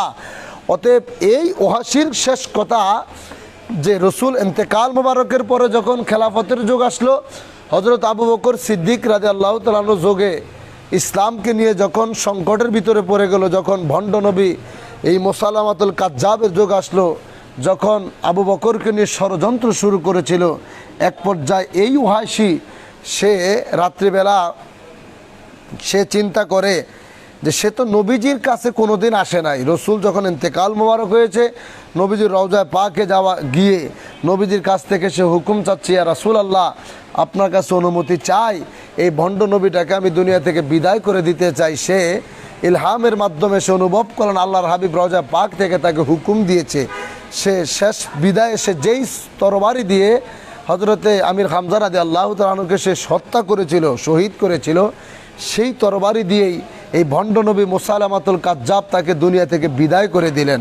যেদিন সে বিদায় করে দিয়েছিলেন, রাত্রিবেলা সে যখন ঘুমিয়েছে, ঘুমের ঘরে স্বপ্নে দেখে আল্লাহর হাবিব সাল্লাল্লাহু আলাইহি ওয়াসাল্লাম তার স্বপ্নের ভিতরে আইসা ডাক দিয়া সে হাসরের ময়দান কায়েম হয়েছে। ওয়াইসি সে স্বপ্ন দেখে হাসরের ময়দান কায়েম হয়েছে, হাসরের ময়দানে এখন সে নবীজির কাছে যাবে, সে নবীজির কাছে জায়গা চায়, নবীজির কাছ থেকে তার তো দুনিয়াতে সামনে যাওয়া নিষেধ ছিল। স্বপ্নের ভিতরে সে বলতেছে, ইয়া রাসূলুল্লাহ আমি আপনার ডাইন দিকে থাকতে চাই। নবীজি বলে, আমার ডাইন দিকে জায়গাটা তো আমার এক সাহাবী আমার কাছ থেকে চেয়ে নিয়ে গিয়েছে। নবী গো তাহলে আমাকে বাম দিকের জায়গাটা দেন। বলতেছে, বাম দিকের জায়গাটা এক সাহাবী আমার কাছ থেকে চেয়ে নিয়ে গিয়েছে। ইয়া রাসূলুল্লাহ তাহলে আমি আপনার পিছনের জায়গাটা আমি চাই। নবীজি বলতেছে, আমার পিছনের জায়গাটা এক সাহাবী আমার কাছ থেকে চেয়ে নিয়ে গিয়েছে। এক পর্যায়ে চাইতে চাইতে ওয়াইসি রাদিয়াল্লাহু তাআলা আনহু ঘুমের ভিতরে সে কাঁদতেছে, আল্লাহ আমি এমন অপরাধ করেছি, ডাইন দিকেও দুনিয়াতেও জায়গা পাইলাম না, আজকে হাসরের ময়দানে ডাইন দিকে চাইলাম সেটাও আমি পাইলাম না, বাম দিকে চাইলাম সেটাও পাইলাম না, পিছনে চাইলাম সেটাও পাইলাম না। তিনি কাঁদতে কাঁদতে যখন চলে যায়, আল্লাহর হাবিব বলে, ওয়াইসি তুমি আমার ডাইন দিকে চাইলা, বাম দিকে চাইলা, পিছনে চাইলা, আমার সামনের জায়গাটা তুমি কেন চাইলা না? তখন সে কেঁদে বলেছিল, ইয়া রাসূলুল্লাহ আপনি তো আমাকে জীবনে কোনো দিন আপনার সামনে আসতে বারণ করেছিলেন। তখন আল্লাহর হাবিব বলেছিল, তুমি যেই ভণ্ড নবীটাকে মুসাইলামাতুল কাজ্জাবকে তুমি আজকে হত্যা করেছ, হত্যা করার বদলে তো আমি তোমাকে ক্ষমা করে দিয়েছি। আমি আমার ডাইন দিকে জায়গাটা সাহাবীদেরকে দিয়েছি, বাম দিকেরটা দিয়েছি, পিছনেরটা দিয়েছি, কিন্তু সামনের জায়গাটা আমি তোর জন্য রাইখা দিয়েছি, তুই আমার সামনে এসে দাঁড়া। সুবহানাল্লাহ। অতএব দুশ্মনের রসুল যাহারা জগতে এসেছিল, এরা আল্লাহর হাবিবের আহলে বাইতের সঙ্গে যারা বিদ্বেষী করে গিয়েছিল, এরা কোনোদিনও মুক্তি পায় নাই। ঠিক এই জমানায় এসে আমার কেবলাদান হুজুরের সঙ্গে যারা দুশ্মনী করেছে, এরা কোনোদিনও মুক্তি পায় নাই। এদের কপালে লানত।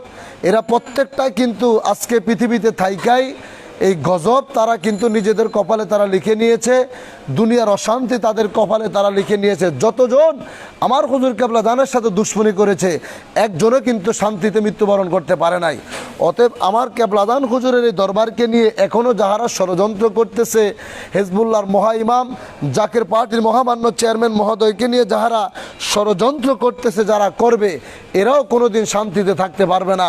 আল্লাহর খোদাই গজবে এরা ধ্বংস হবে, এরা ধ্বংস হবে। অতএব সেদিন আর বেশি দূরে নয়, আমরা সেই দৃশ্য দেখার অপেক্ষায়। আল্লাহ পাক আমাদেরকে সেই দিন পর্যন্ত নেক হায়াত দান করেন, সকলে বলে আমিন। আজকের মতো আমি আমার আলোচনা এখানেই শেষ করলাম। ওয়া আখিরি দাওয়ানা আলহামদুলিল্লাহি রাব্বিল আলামিন। আসসালামু আলাইকুম ওয়া রাহমাতুল্লাহি ওয়া বারাকাতুহু। এখন আপনাদের সামনে কোরআন ও হাদিস থেকে মূল্যবান বয়ান রাখবেন বিশ্বলির বাসালত মঞ্জিল বনানী পাক দরবার শরীফের সম্মানিত খতিব আলহাজ মুফতি মাওলানা শরীফুল ইসলাম সাইফি সাহেব।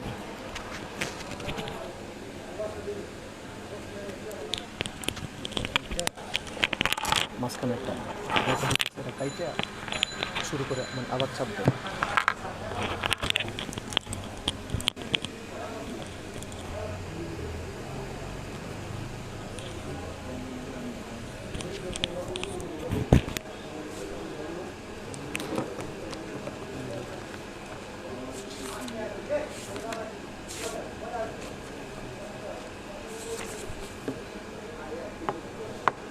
الصلاة والسلام عليك يا رسول الله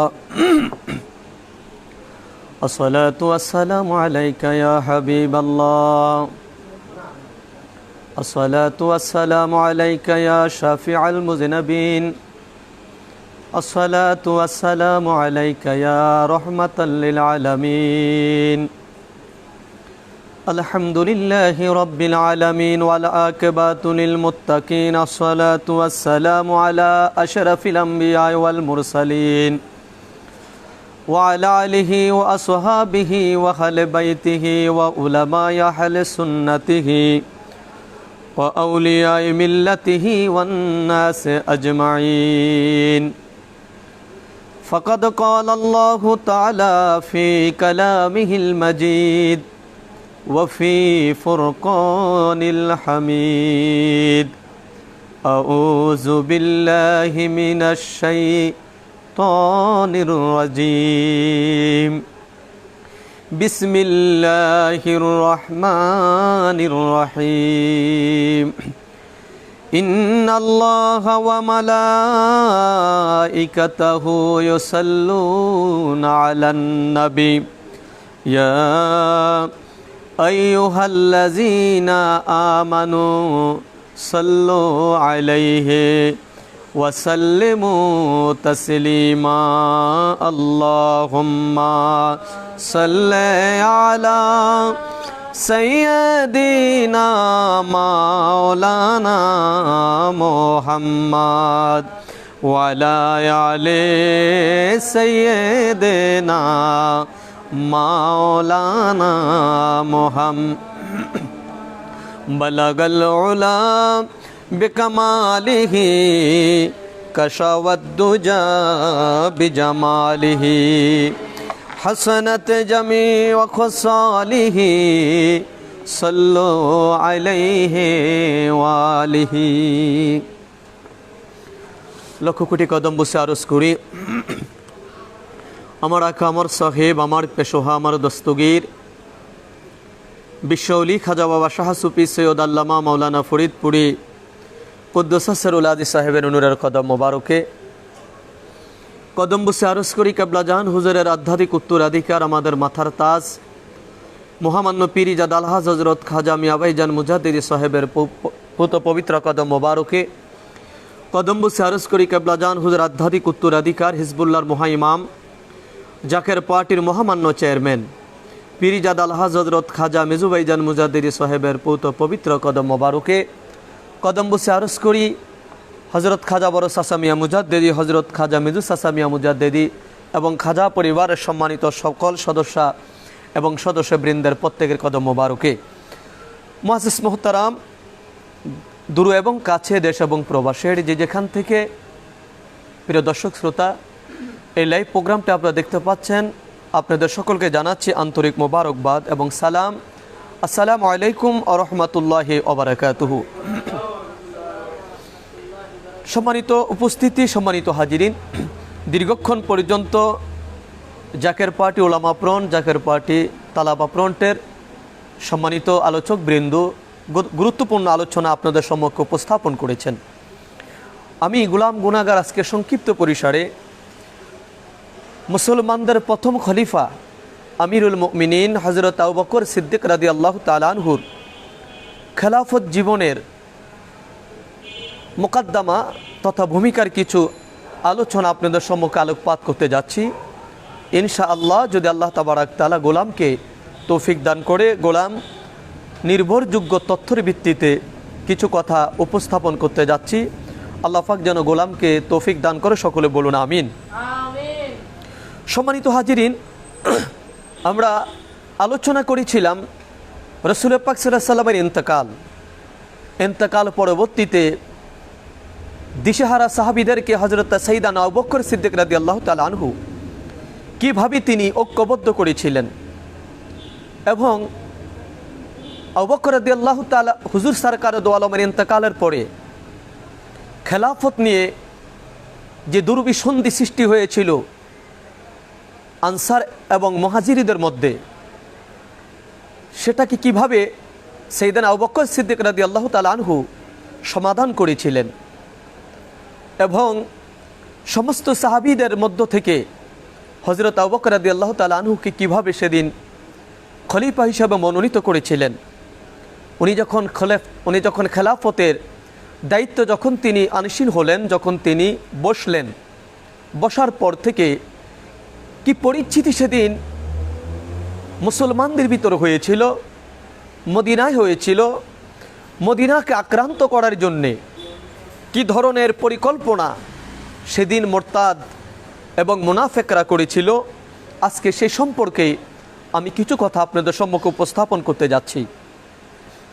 তার আগে বলা বাহুল্য যে আপনারা জানেন রাসূল খুদা সাল্লাল্লাহু আলাইহি ওয়াসাল্লামের নবুয়ত প্রকাশের যে জিন্দিগি ছিল 23টি বছরের জিন্দিগি, এই 23টি বছরের জিন্দিগি হুজুর সরকার দো আলম দফায় দফায় হুজুর যুদ্ধ করতে হয়েছে, অস্ত্র ধরতে হয়েছে, মদিনাকে রক্ষা করার জন্যে হুজুর সরকার দো আলম যুদ্ধের প্রস্তুতি গ্রহণ করতে হয়েছে, আবার কখনো ঢাল তরোয়ার হুজুর হাতে নিতে হয়েছে।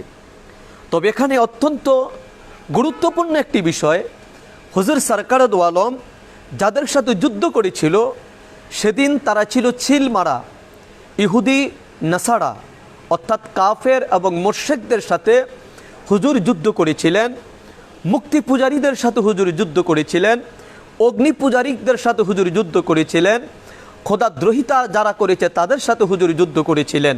সুতরাং সেদিনের যুদ্ধের রূপরেখা ছিল একটি পরিস্থিতির একটি ভিন্ন রকম। হুজুরের ইন্তেকাল শরীফের পরে খলিফাতুল মুসলিমিন হযরত আবু বকর রাদিয়াল্লাহু তাআলা আনহু যখন খেলাফতের দায়িত্ব যখন তিনি বসলেন, খেলাফতের দায়িত্ব যখন তিনি গ্রহণ করলেন, গ্রহণ করার পর যুদ্ধ শুরু হলো।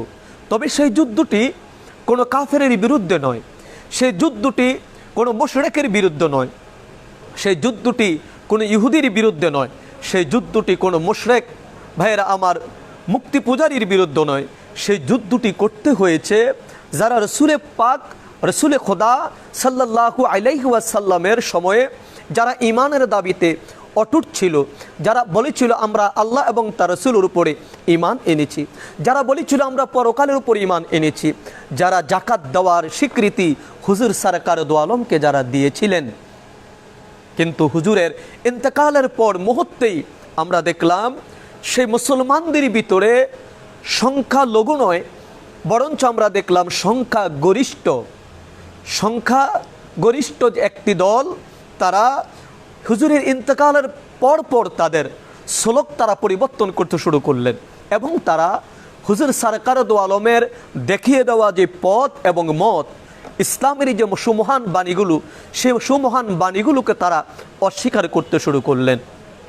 সর্বপ্রথম হজরতে আবু বকর সিদ্দিক রাদিয়াল্লাহু তাআলা আনহু যখন খেলাফতের দায়িত্ব বসলেন, খেলাফত যখন গ্রহণ করলেন তিনি, তখন মদিনার ভিতরে এবং বাহিরে একদল লোক তখন হজরত আবু বকর সিদ্দিক রাদিয়াল্লাহু তাআলা আনহুর হস্ত মোবারকে ওনার হাতে জাকাত দিতে অস্বীকার করতে শুরু করলেন এবং তারা বললেন, হুজুর যতদিন ছিল আমরা ততদিন জাকাত দিয়েছি, এখন আমরা কেন জাকাত দিব? আমরা জাকাত দিব না, কারণ এই জাকাত মূলত জাকাত নয়, এটা আমাদের উপরে, আমাদের সম্পদের উপরে এক ধরনের জুলুম করা হচ্ছে। এই কথা বলে তারা জাকাত দিতে অস্বীকৃতি তারা জানিয়েলেন এবং তারা জাকাত দিতে চাচ্ছেন না, তারা জাকাত দিতে অস্বীকার তারা করলেন। হজরতে আবু বকর সিদ্দিক রাদিয়াল্লাহু তাআলা আনহু বললেন যে জাকাত এটা আল্লাহ তাবারাক তাআলার ফরজ একটি বিষয়, ফরজ একটি বিধান, সুতরাং এই বিধানকে কোনো ব্যক্তি অস্বীকার করতে পারে না। যারা রসুলে খোদা সাল্লাল্লাহু আলাইহি ওয়াসাল্লামের আমলে একটি মুদ্রা অথবা একটি দিরহামও যারা জাকাত দিয়েছে, আজকে যদি ওই ব্যক্তি সেই জাকাত দিতে, আমার কাছে সে জাকাত দিতে অস্বীকার করে, তাহলে আমি তাদের সাথে যুদ্ধের ঘোষণা দিলাম, আমি তাদের সাথে যুদ্ধ করব। হয়তো তারা জাকাত দিবে, আর নয় তারা যেন আমার সাথে যুদ্ধ করতে প্রস্তুতি গ্রহণ করে।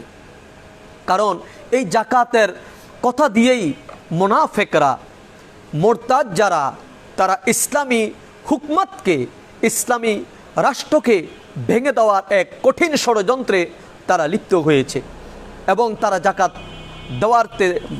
দেওয়ার বিষয়টাকে তারা অস্বীকার করতে তারা শুরু করলেন। প্রিয় ভাইয়ের আমার, এমনভাবে তারা অস্বীকার করলেন যে তারা জাকাত দিবেন না। এর মধ্যে রসুল খোদা সাল্লাল্লাহু আলাইহি সাল্লামের কিছু সাহাবী ছিলেন, যারা এতদিন অনেকে মনে করেছিলেন, ধারণা করেছিলেন সাইয়েদানা হযরত আবু বকর রাদিয়াল্লাহু তাআলা আনহু তিনি সহজ এবং সরল একটি মানুষ, তিনি খুব নরম মনের একটি মানুষ। এই কঠিন পরিস্থিতি, এই কঠিন অবস্থা, চারদিক ষড়যন্ত্র, উম্মতি মুহাম্মদীকে খণ্ড বিখণ্ড করে দেওয়ার পরিকল্পনা, ইসলামকে চিরদিনের জন্য দাফন করে দেওয়ার পরিকল্পনা, যেটা এতদিন মদিনার মুনাফিকরা রসুল খুদা সাল্লাল্লাহু আলাইহি সাল্লাম থাকতে যেটা তারা করতে ব্যর্থ হয়েছে, হযরত আবু বকর সিদ্দিক রাদিয়াল্লাহু তাআলা আনহুর সময়কালে সেটা তারা প্রতিষ্ঠা করার, সফল হওয়ার পণয় তারা করেছে, প্রত্যয় তারা করে তারা ময়দানে নামলো। তারা সাহাবী কেরাম বলে, আমরা চিন্তা করলাম এই কঠিন পরিস্থিতিতে, এই কঠিন অবস্থায় আমরা কিভাবে, আবু বকর রাদিয়াল্লাহু তাআলা আনহু কিভাবে তিনি মোকাবেলা করবেন, আমরা অস্থির ছিলাম। খবর চলে যায় হযরত ওমর ইবনে খাত্তাব রাদিয়াল্লাহু তাআলা আনহুর কাছে। একদল গিয়ে বললেন, হে ওমর, আল্লাহর হাবিব সরকার দো আলম কি তিনি কি বলেন নাই যে এক মুসলমান অপর মুসলমানের রক্ত তার জন্য হারাম করা হয়েছে, এক মুসলমান অপর মুসলমানকে কতল করতে পারে না? অথচ আবু বকর কি করে মুসলমানের বিরুদ্ধে যুদ্ধ ঘোষণা করলেন? হযরত ওমর ইবনে খাত্তাব রাদিয়াল্লাহু তাআলা আনহু তিনি হাঁটতে হাঁটতে সাইয়েদনা আবু বকর সিদ্দিক রাদিয়াল্লাহু তাআলা আনহুর দরবারে চলে গেলেন। গিয়ে বললেন, হে আমিরুল মুমিনিন, হে আমিরুল মুমিনিন, আপনি মুসলমানদের বিরুদ্ধে নাকি যুদ্ধের ঘোষণা করেছেন, আপনি নাকি বলেছেন জাকাত অস্বীকারীদের সাথে আপনি যুদ্ধ করবেন। হযরত ওমর ইবনে খাত্তাব রাদিয়াল্লাহু তাআলা আনহুর কথা শুনে হযরতে আবু বকর সিদ্দিক রাদিয়াল্লাহু তাআলা আনহু তিনি ডাকতে বললেন, ওমর, তুমি কি শোনো নাই আল্লাহর হাবিব সরকার দো আলম বলেছেন জাকাত এবং সালাত দুটি একটি আরেকটির সাথে অঙ্গাঙ্গিভাবে জড়িত, সুতরাং জাকাত, সালাত তরককারী যেমনিভাবে, সালাত অস্বীকারী যেমনিভাবে কাফের হয়ে যায়, মুরতাদ হয়ে যায়, ঠিক তদ্রূপভাবে জাকাত অস্বীকারীও ইসলাম থেকে সে খারেজ হয়ে যায়। সুতরাং তাকে আমি হত্যা অবশ্যই করব যতক্ষণ পর্যন্ত সে জাকাত আমার কাছে প্রদান না করবে। হযরত সাইয়েদনা ওমর ইবনে খাত্তাব রাদিয়াল্লাহু তাআলা আনহু বলেন, আমি হযরত আবু বকর সিদ্দিক রাদিয়াল্লাহু তাআলা আনহুর দিকে তাকিয়ে আমি দেখলাম মহান আল্লাহ পাক যেন তার হৃদয়কে প্রশস্ত করে দিলেন এবং তার সাথে আমি ঐক্যমত পোষণ করে বললাম, হে আমিরুল মুমিনিন, আপনি যে সিদ্ধান্ত নিয়েছেন সেই সিদ্ধান্তের সাথে আমি আবু বকর, আমি ওমরও একমত আমি পোষণ করেছি, সুতরাং আমিও তাদের সাথে যুদ্ধ করব। যখন এই ঘোষণা হলো, যারা রাসূলুল্লাহর যুগে মুসলমানের দাবিদার ছিল, রাসূলুল্লাহর যুগে যারা যাকাত প্রদান করেছে, এই লোকগুলো তখন তারা মদিনায় আক্রমণ করার পায়তারা শুরু করলো। এটা ছিল এক নাম্বার ফিতনা। দ্বিতীয় আরেকটি ফিতনা ছিল, তখন ওই সময় রাসূলুল্লাহর ইন্তেকাল শরীফের পরে মদিনা এবং আরবের বিভিন্ন প্রদেশে কয়েকজন মিথ্যা নবী দাবিদার, অর্থাৎ নবী দাবি করে বসেছেন, ভণ্ড নবী দাবিদার করে তারা দাবি করেছেন। এর মধ্যে একজন ছিল তুলাইহা। এই তুলাইহা একজন নবী দাবি করে সে বসলেন যে আমি নবী।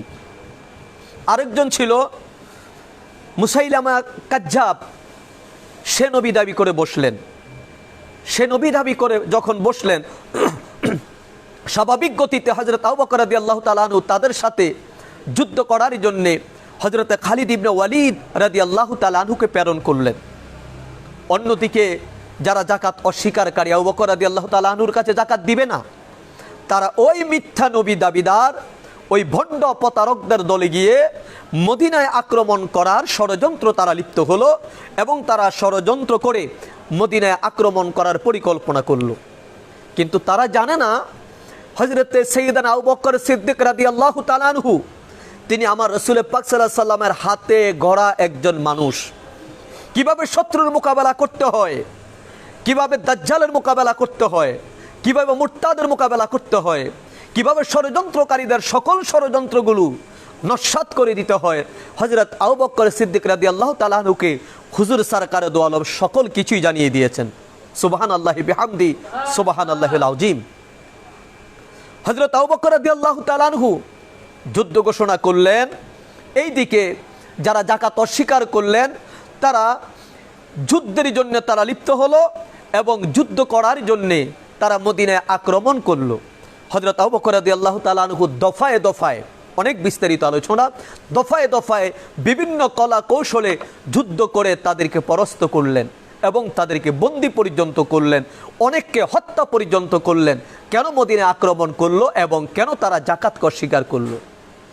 প্রিয় ভাইয়েরা আমার, হযরতে আব্দুল্লাহ ইবনে মাসউদ রাদিয়াল্লাহু তাআলা আনহু বলেন, রাসূল পাক সাল্লাল্লাহু আলাইহি ওয়াসাল্লামের ইন্তেকালের পরে, হুজুরের ইন্তেকালের পরে এমন একটি অবস্থা সেদিন হয়েছিল এই আরবে, এই মদিনাতে, যে অবস্থার কোনো কুল কিনারা আমরা দেখতেছিলাম না। যদি সেই মুহূর্তে হযরত আবু বকর রাদিয়াল্লাহু তাআলা আনহুর অসাধারণ সাহস প্রদর্শন পূর্বক আমাদেরকে সাহায্য না করতেন, তবে আমাদের সেখানে ইসলামের অস্তিত্ব টিকে থাকা দুষ্কর ছিল। এর মানে খলিফাতুল মুসলিমিন হযরত আবু বকর সিদ্দিক রাদিয়াল্লাহু তাআলা আনহু যদি ওই সময়ে খেলাফতের দায়িত্ব গ্রহণ না করতেন, তাহলে সেদিন ইসলাম টিকে থাকা পৃথিবীর মধ্যে বড় দুষ্কর হতো।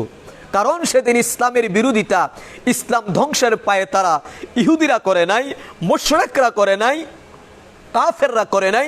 সেদিন ইসলামের ভিতরে ইসলামের লেবাস পরিহিত একদল মুরতাদ মুনাফিকরা ইসলাম ধ্বংস করার পায়ে তারা করেছেন। হযরত ইবনে মাসউদ রাদিয়াল্লাহু তাআলা আনহু বলেন, আমরা মুহূর্তের মধ্যে আমরা সাহাবীরা সাধারণ সকলে এই সংকল্প করেছিলাম যে আমাদের এই দুর্বল মুহূর্তে আমরা যাকাত দানে অসম্মতি জ্ঞাপনকারী লোকদের সাথে সংঘর্ষে লিপ্ত হব না। কিন্তু হযরত আবু বকর রাদিয়াল্লাহু তাআলা আনহু তার দৃঢ়তা, তার স্পৃহা, তার সাহস এতই আমাদেরকে উজ্জীবিত করলো, আমরা তার সাথে অংশগ্রহণ করলাম যুদ্ধে এবং মহান আল্লাহ তাবারাক তাআলা আমাদেরকে তিনি বিজয় দান করলেন। প্রিয় ভাইয়ের আমার, এটা ছিল এক ধরনের ফিতনা। হযরত আবু বকর সিদ্দিক রাদিয়াল্লাহু তাআলা আনহু সেই ফিতনার অবসান ঘটিয়ে সত্যের বিজয় তিনি ছিনিয়ে দিলেন, সত্যের বিজয় তিনি করলেন। সম্মানিত হাজিরিন, এবার ভণ্ড নবীদের সাথে সাইয়েদানা হযরতে আবু বকর সিদ্দিক রাদিয়াল্লাহু তাআলা আনহুর যুদ্ধ শুরু। যারা ভণ্ড নবী দাবি করেছিলেন, ভণ্ড নবী হিসাবে যারা মানুষের কাছে প্রকাশ করেছিলেন। প্রিয় ভাইয়েরা, আর এই সমস্ত ভণ্ডদেরকে তারা কিন্তু কাফেরি ছিল না, তারা কিন্তু মুশরিক ছিল না, তারা কিন্তু ইহুদি ছিল না, তারা কিন্তু নাসারা ছিল না, তারা কিন্তু রাসূলুল্লাহর যুগে মুসলমান দাবিদার ছিল। তারা কিন্তু মুসলমান বলে তারা মানুষের কাছে প্রকাশ করত, মানুষের কাছে তারা নিজকে উপস্থাপন করত। কিন্তু রাসূলুল্লাহর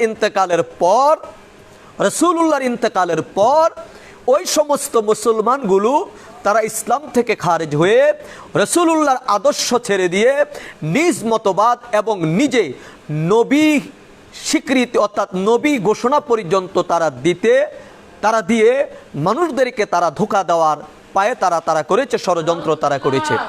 সুতরাং রাসূলুল্লাহর যুগে কোনো ব্যক্তি যদি অনেক ভালো কোনো দায়িত্ব থেকে থাকে, ভালো কোনো পোস্ট থেকে থাকে, আমরা শুধু রাসূলুল্লাহর যুগ দিয়ে ওই ব্যক্তির ঈমানকে আমরা বিচার করতে পারি না।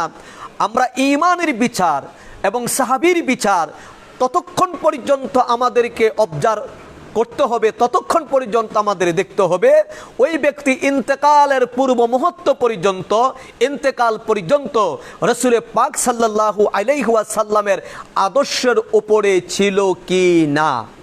যদি রাসূলুল্লাহর আদর্শের উপরে থেকে থাকে, এক নজর আমার রাসূলকে যারা দেখেছে, আমার রাসূলুল্লাহর যুগে যারা পড়েছে লা ইলাহা ইল্লাল্লাহু মুহাম্মাদুর রাসূলুল্লাহ, সেই সময়টা যদি এক সেকেন্ড হয়ে থাকে, তাহলে আমরা তাকে অবশ্যই সাহাবীর মর্যাদা দিতে হবে। এটাই ঈমানের দাবি, এটা অস্বীকার করার কোনো সুযোগ নেই। আর কোনো ব্যক্তি যদি 10 বছর 15 বছর অথবা যদি রাসূল পাক সাল্লাল্লাহু আলাইহি সাল্লামের নবুয়তের সুদীর্ঘ 23টি বছরে যদি রাসূলুল্লাহর সাথে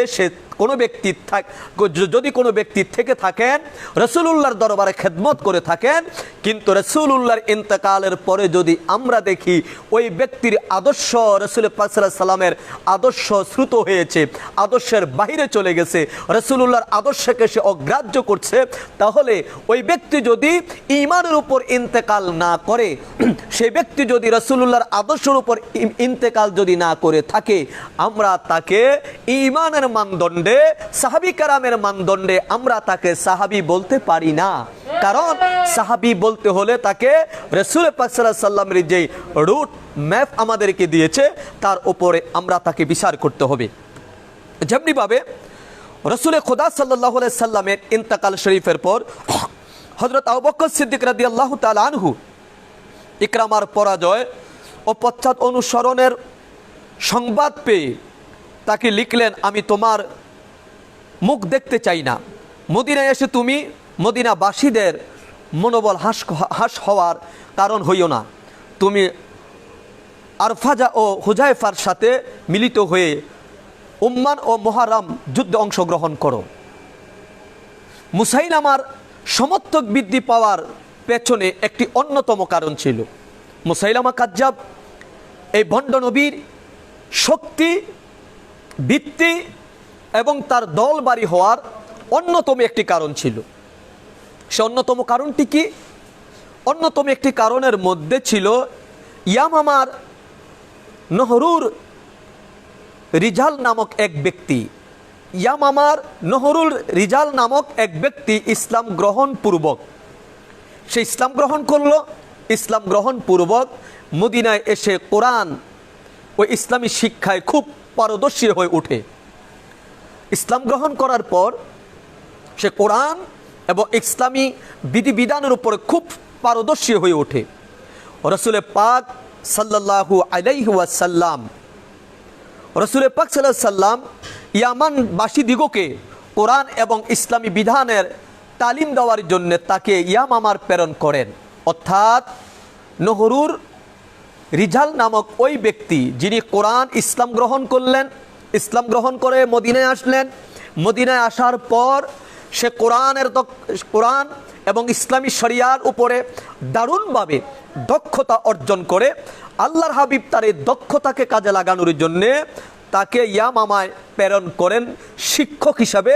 ইয়ামামাতে যারা কালিমা পড়েছে, যারা ইসলাম গ্রহণ করেছে, তাদেরকে যেন কোরআন শিক্ষা দেয় এবং তাদেরকে যেন ইসলামী বিধিবিধান শিক্ষা প্রদান করে।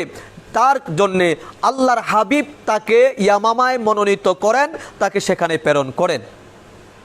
কিন্তু সে ইয়ামামা গিয়ে, অর্থাৎ আল্লাহর হাবিবের ইন্তেকালের পরে সে ইয়ামামায় গিয়ে মুসাইলামার কাজ্জাবের প্রতিপত্ত ও প্রসার দেখে তার সঙ্গে আতাত করে ফেললেন। মুসাইলামা কাজ্জাবের সাথে সে একত্রতা ঘোষণা করে ইসলামের রাসূলুল্লাহর হুকমতের তোয়াক্কা না করে ওই মিথ্যা নবীদার মুসাইলামা কাজ্জাবের সাথে সে একত্রতা ঘোষণা করেন। একত্রতা ঘোষণা করলে পরে রসুল খোদা সাল্লাল্লাহু আলাইহি সাল্লামের যেই দিনের দাওয়াত, সেই দিনের দাওয়াত বন্ধ করে দিয়ে সেই মুসাইলামিয়া কাজ্জাবকে নবী হিসাবে ইয়ামামার লোকদের কাছে উপস্থাপন করতে শুরু করলেন। এবং ইয়ামামার লোকেরা তখন দলে দলে মুহাম্মদ রাসূলুল্লাহ সাল্লাল্লাহু আলাইহি ওয়াসাল্লামকে বাদ দিয়ে মুসাইলামা কাজ্জাব ওই ভণ্ড নবীকে তারা নবী হিসাবে গ্রহণ করে তারা তার দল বাড়ি করতে শুরু করলেন। প্রিয় দর্শক শ্রোতা, এখানে খুব সূক্ষ্ম একটি বিষয়। রসুল পাক সাল্লাল্লাহু আলাইহি সাল্লাম যেই ব্যক্তি রসুলের যুগে যেই ব্যক্তি কোরআন শিক্ষা করলেন, রসুলের যুগে যেই ব্যক্তি ইসলাম গ্রহণ করলেন, রসুলের যুগে যে ব্যক্তি শরীয়তের এত পণ্ডিত্য লাভ করলেন, রসুল পাক সাল্লাল্লাহু আলাইহি সাল্লামের যুগে যেই ব্যক্তি যাকে আল্লাহর হাবিব সরকারে দো আলম শিক্ষক রূপে একটি কওম, একটি গোত্রের কাছে প্রেরণ করলেন, তার গুরুত্ব অবশ্যই কম নয়। আপনি অবশ্যই তাকে যতক্ষণ পর্যন্ত মুসাইলামা কাজ্জাবের কাছে সে না গিয়েছে ততক্ষণ পর্যন্ত আপনি তাকে মুরতাদ কিংবা মুনাফেক আপনি তাকে বলতে পারেন না। আপনি তাকে নির্দ্বিধায় ইমানের মাপকাঠিতে আপনি তাকে সাহাবী বলতে হয়।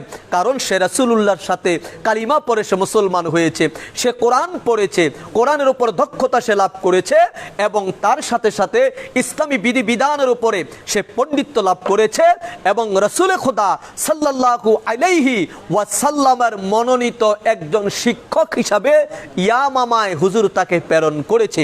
সুতরাং আপনি বাহ্যিক দৃষ্টিতে অবশ্যই তাকে সাহাবী বলতে হয়, কিন্তু আমরা তাকে সাহাবী বলি না। কেন বলি না? কারণ হুজুরের ইন্তেকালের পর এই ব্যক্তি যিনি কোরআন জানতো, ইসলামী বিধিবিধান জানতো, রাসূলুল্লাহর যুগে কালিমা পড়েছে, রাসূলুল্লাহর দরবারে খেদমত করেছে, আল্লাহর হাবিব তাকে একটি গোত্রের শিক্ষক হিসেবে মনোনীত করেছে, কিন্তু রাসূলের ইন্তেকালের পর সে রাসূলকে ভুলে গিয়ে ভণ্ড নবীর ছত্র ছায়ায় সে চলে গিয়েছে। তার কারণে হাজার হাজার মুসলমান ভণ্ড নবী মুসাইলিমা কাজ্জাবকে তাকে সমর্থন করেছে, যার কারণে আমরা তাকে সাহাবী বলি না, আমরা তাকে বলি সে হলো মুরতাদ। এবং খালিদ ইবনে ওয়ালিদ রাদিয়াল্লাহু তাআলা আনহুর নেতৃত্বে ওই ভণ্ডকে হত্যা করা হয়েছে। সুতরাং রাসূল পাক সাল্লাল্লাহু আলাইহি সাল্লামের যুগে যদি কোনো ব্যক্তি ঈমান আনে, আবু বকরের যুগে যদি সে বিদ্রোহ করে, আবু বকরের যুগের সাথে ইসলামের বিধিবিধান লঙ্ঘন করে, তাহলে সে মুসলমান যুদ্ধের নেতৃত্ব দিয়েছিলেন। এবং সেই মুসাইলিমা কাজ্জাব যে ভণ্ড নবী, এই ভণ্ড নবীকে যিনি হত্যা করেছেন, ভণ্ড নবীকে হত্যা করে সত্যের পতাকা যিনি উড়িয়েছিলেন, সেই মুসাইলিমা কাজ্জাব এক ব্যক্তিকে হত্যা করেছিলেন রাসূলুল্লাহর সবচাইতে ভাইয়ের আমার নিম্ন স্তরের যিনি সাহাবী, তার নাম ছিল হযরত ওয়াইসি রাদিয়াল্লাহু তাআলা আনহু। এই ওয়াইসি রাদিয়াল্লাহু তাআলা আনহু তাকে হত্যা করলেন। হত্যা করে এরপর এই সত্যের পতাকা পৃথিবীর মধ্যে আবার উড্ডীন করলেন। প্রিয় দর্শক শ্রোতা, তাহলে এখানে প্রতীয়মান হয় শুধু খোলাফায়ে রাশিদিনদের যুগে খোলাফায়ে রাশিদিনেরা সবচেয়ে বেশি বিপদের সম্মুখীন হয়েছে কাফের মুশরিকদের দ্বারা নয়, সবচেয়ে বেশি বিপদগ্রস্ত হয়েছে, সবচেয়ে বেশি বিপদের সম্মুখীন হয়েছে মুরতাদদের কারণে। সুতরাং রাসূলুল্লাহর যুগে ঈমান আনার পরে, ঈমান আনলেই সে রাসূলকে দেখলেই সাহাবী হবে, বিষয়টা কিন্তু এমন নয়। তাকে ঈমানের উপর মৃত্যুবরণ করা চাই। যদি ঈমানের উপর মৃত্যুবরণ না করে থাকে, ওই ব্যক্তি সাহাবী হতে পারে না। আজকের আলোচনায় হযরত সাইয়েদনা আবু বকর সিদ্দিক রাদিয়াল্লাহু তাআলা আনহুর এই জীবনের সংক্ষিপ্ত দুটি ঘটনা থেকে আমরা সেটাই জানতে পারি যে রসুলকে দেখলেই সাহাবী হয় না, রসুলের অনুসরণ করতে হয়, রসুলের মনোনীত পুরুষদেরকে ভালোবাসতে হয়, রসুলের বিধিবিধান মানতে হয়। আসুন না আমরা আমাদের ঈমানকে মজবুত করি। পৃথিবীর কে কী বলল সেদিকে আমরা তোয়াক্কা না করে ইসলামী বিধান, ইসলামী হুকমত, বিশেষ করে খোলাফায়ে রাশিদিনদের হুকমাতকে আমরা ফলো করে আমরা আমাদের জীবনকে আমরা সামনে এগিয়ে নেই। আল্লাহ পাক আমাদের সকলকে বোঝার তৌফিক দান করুক, আমিন। ওয়া আখিরি দাওয়ানা আলহামদুলিল্লাহি রাব্বিল আলামিন। আসসালামু আলাইকুম ওয়া রাহমাতুল্লাহি ওয়া বারাকাতুহু।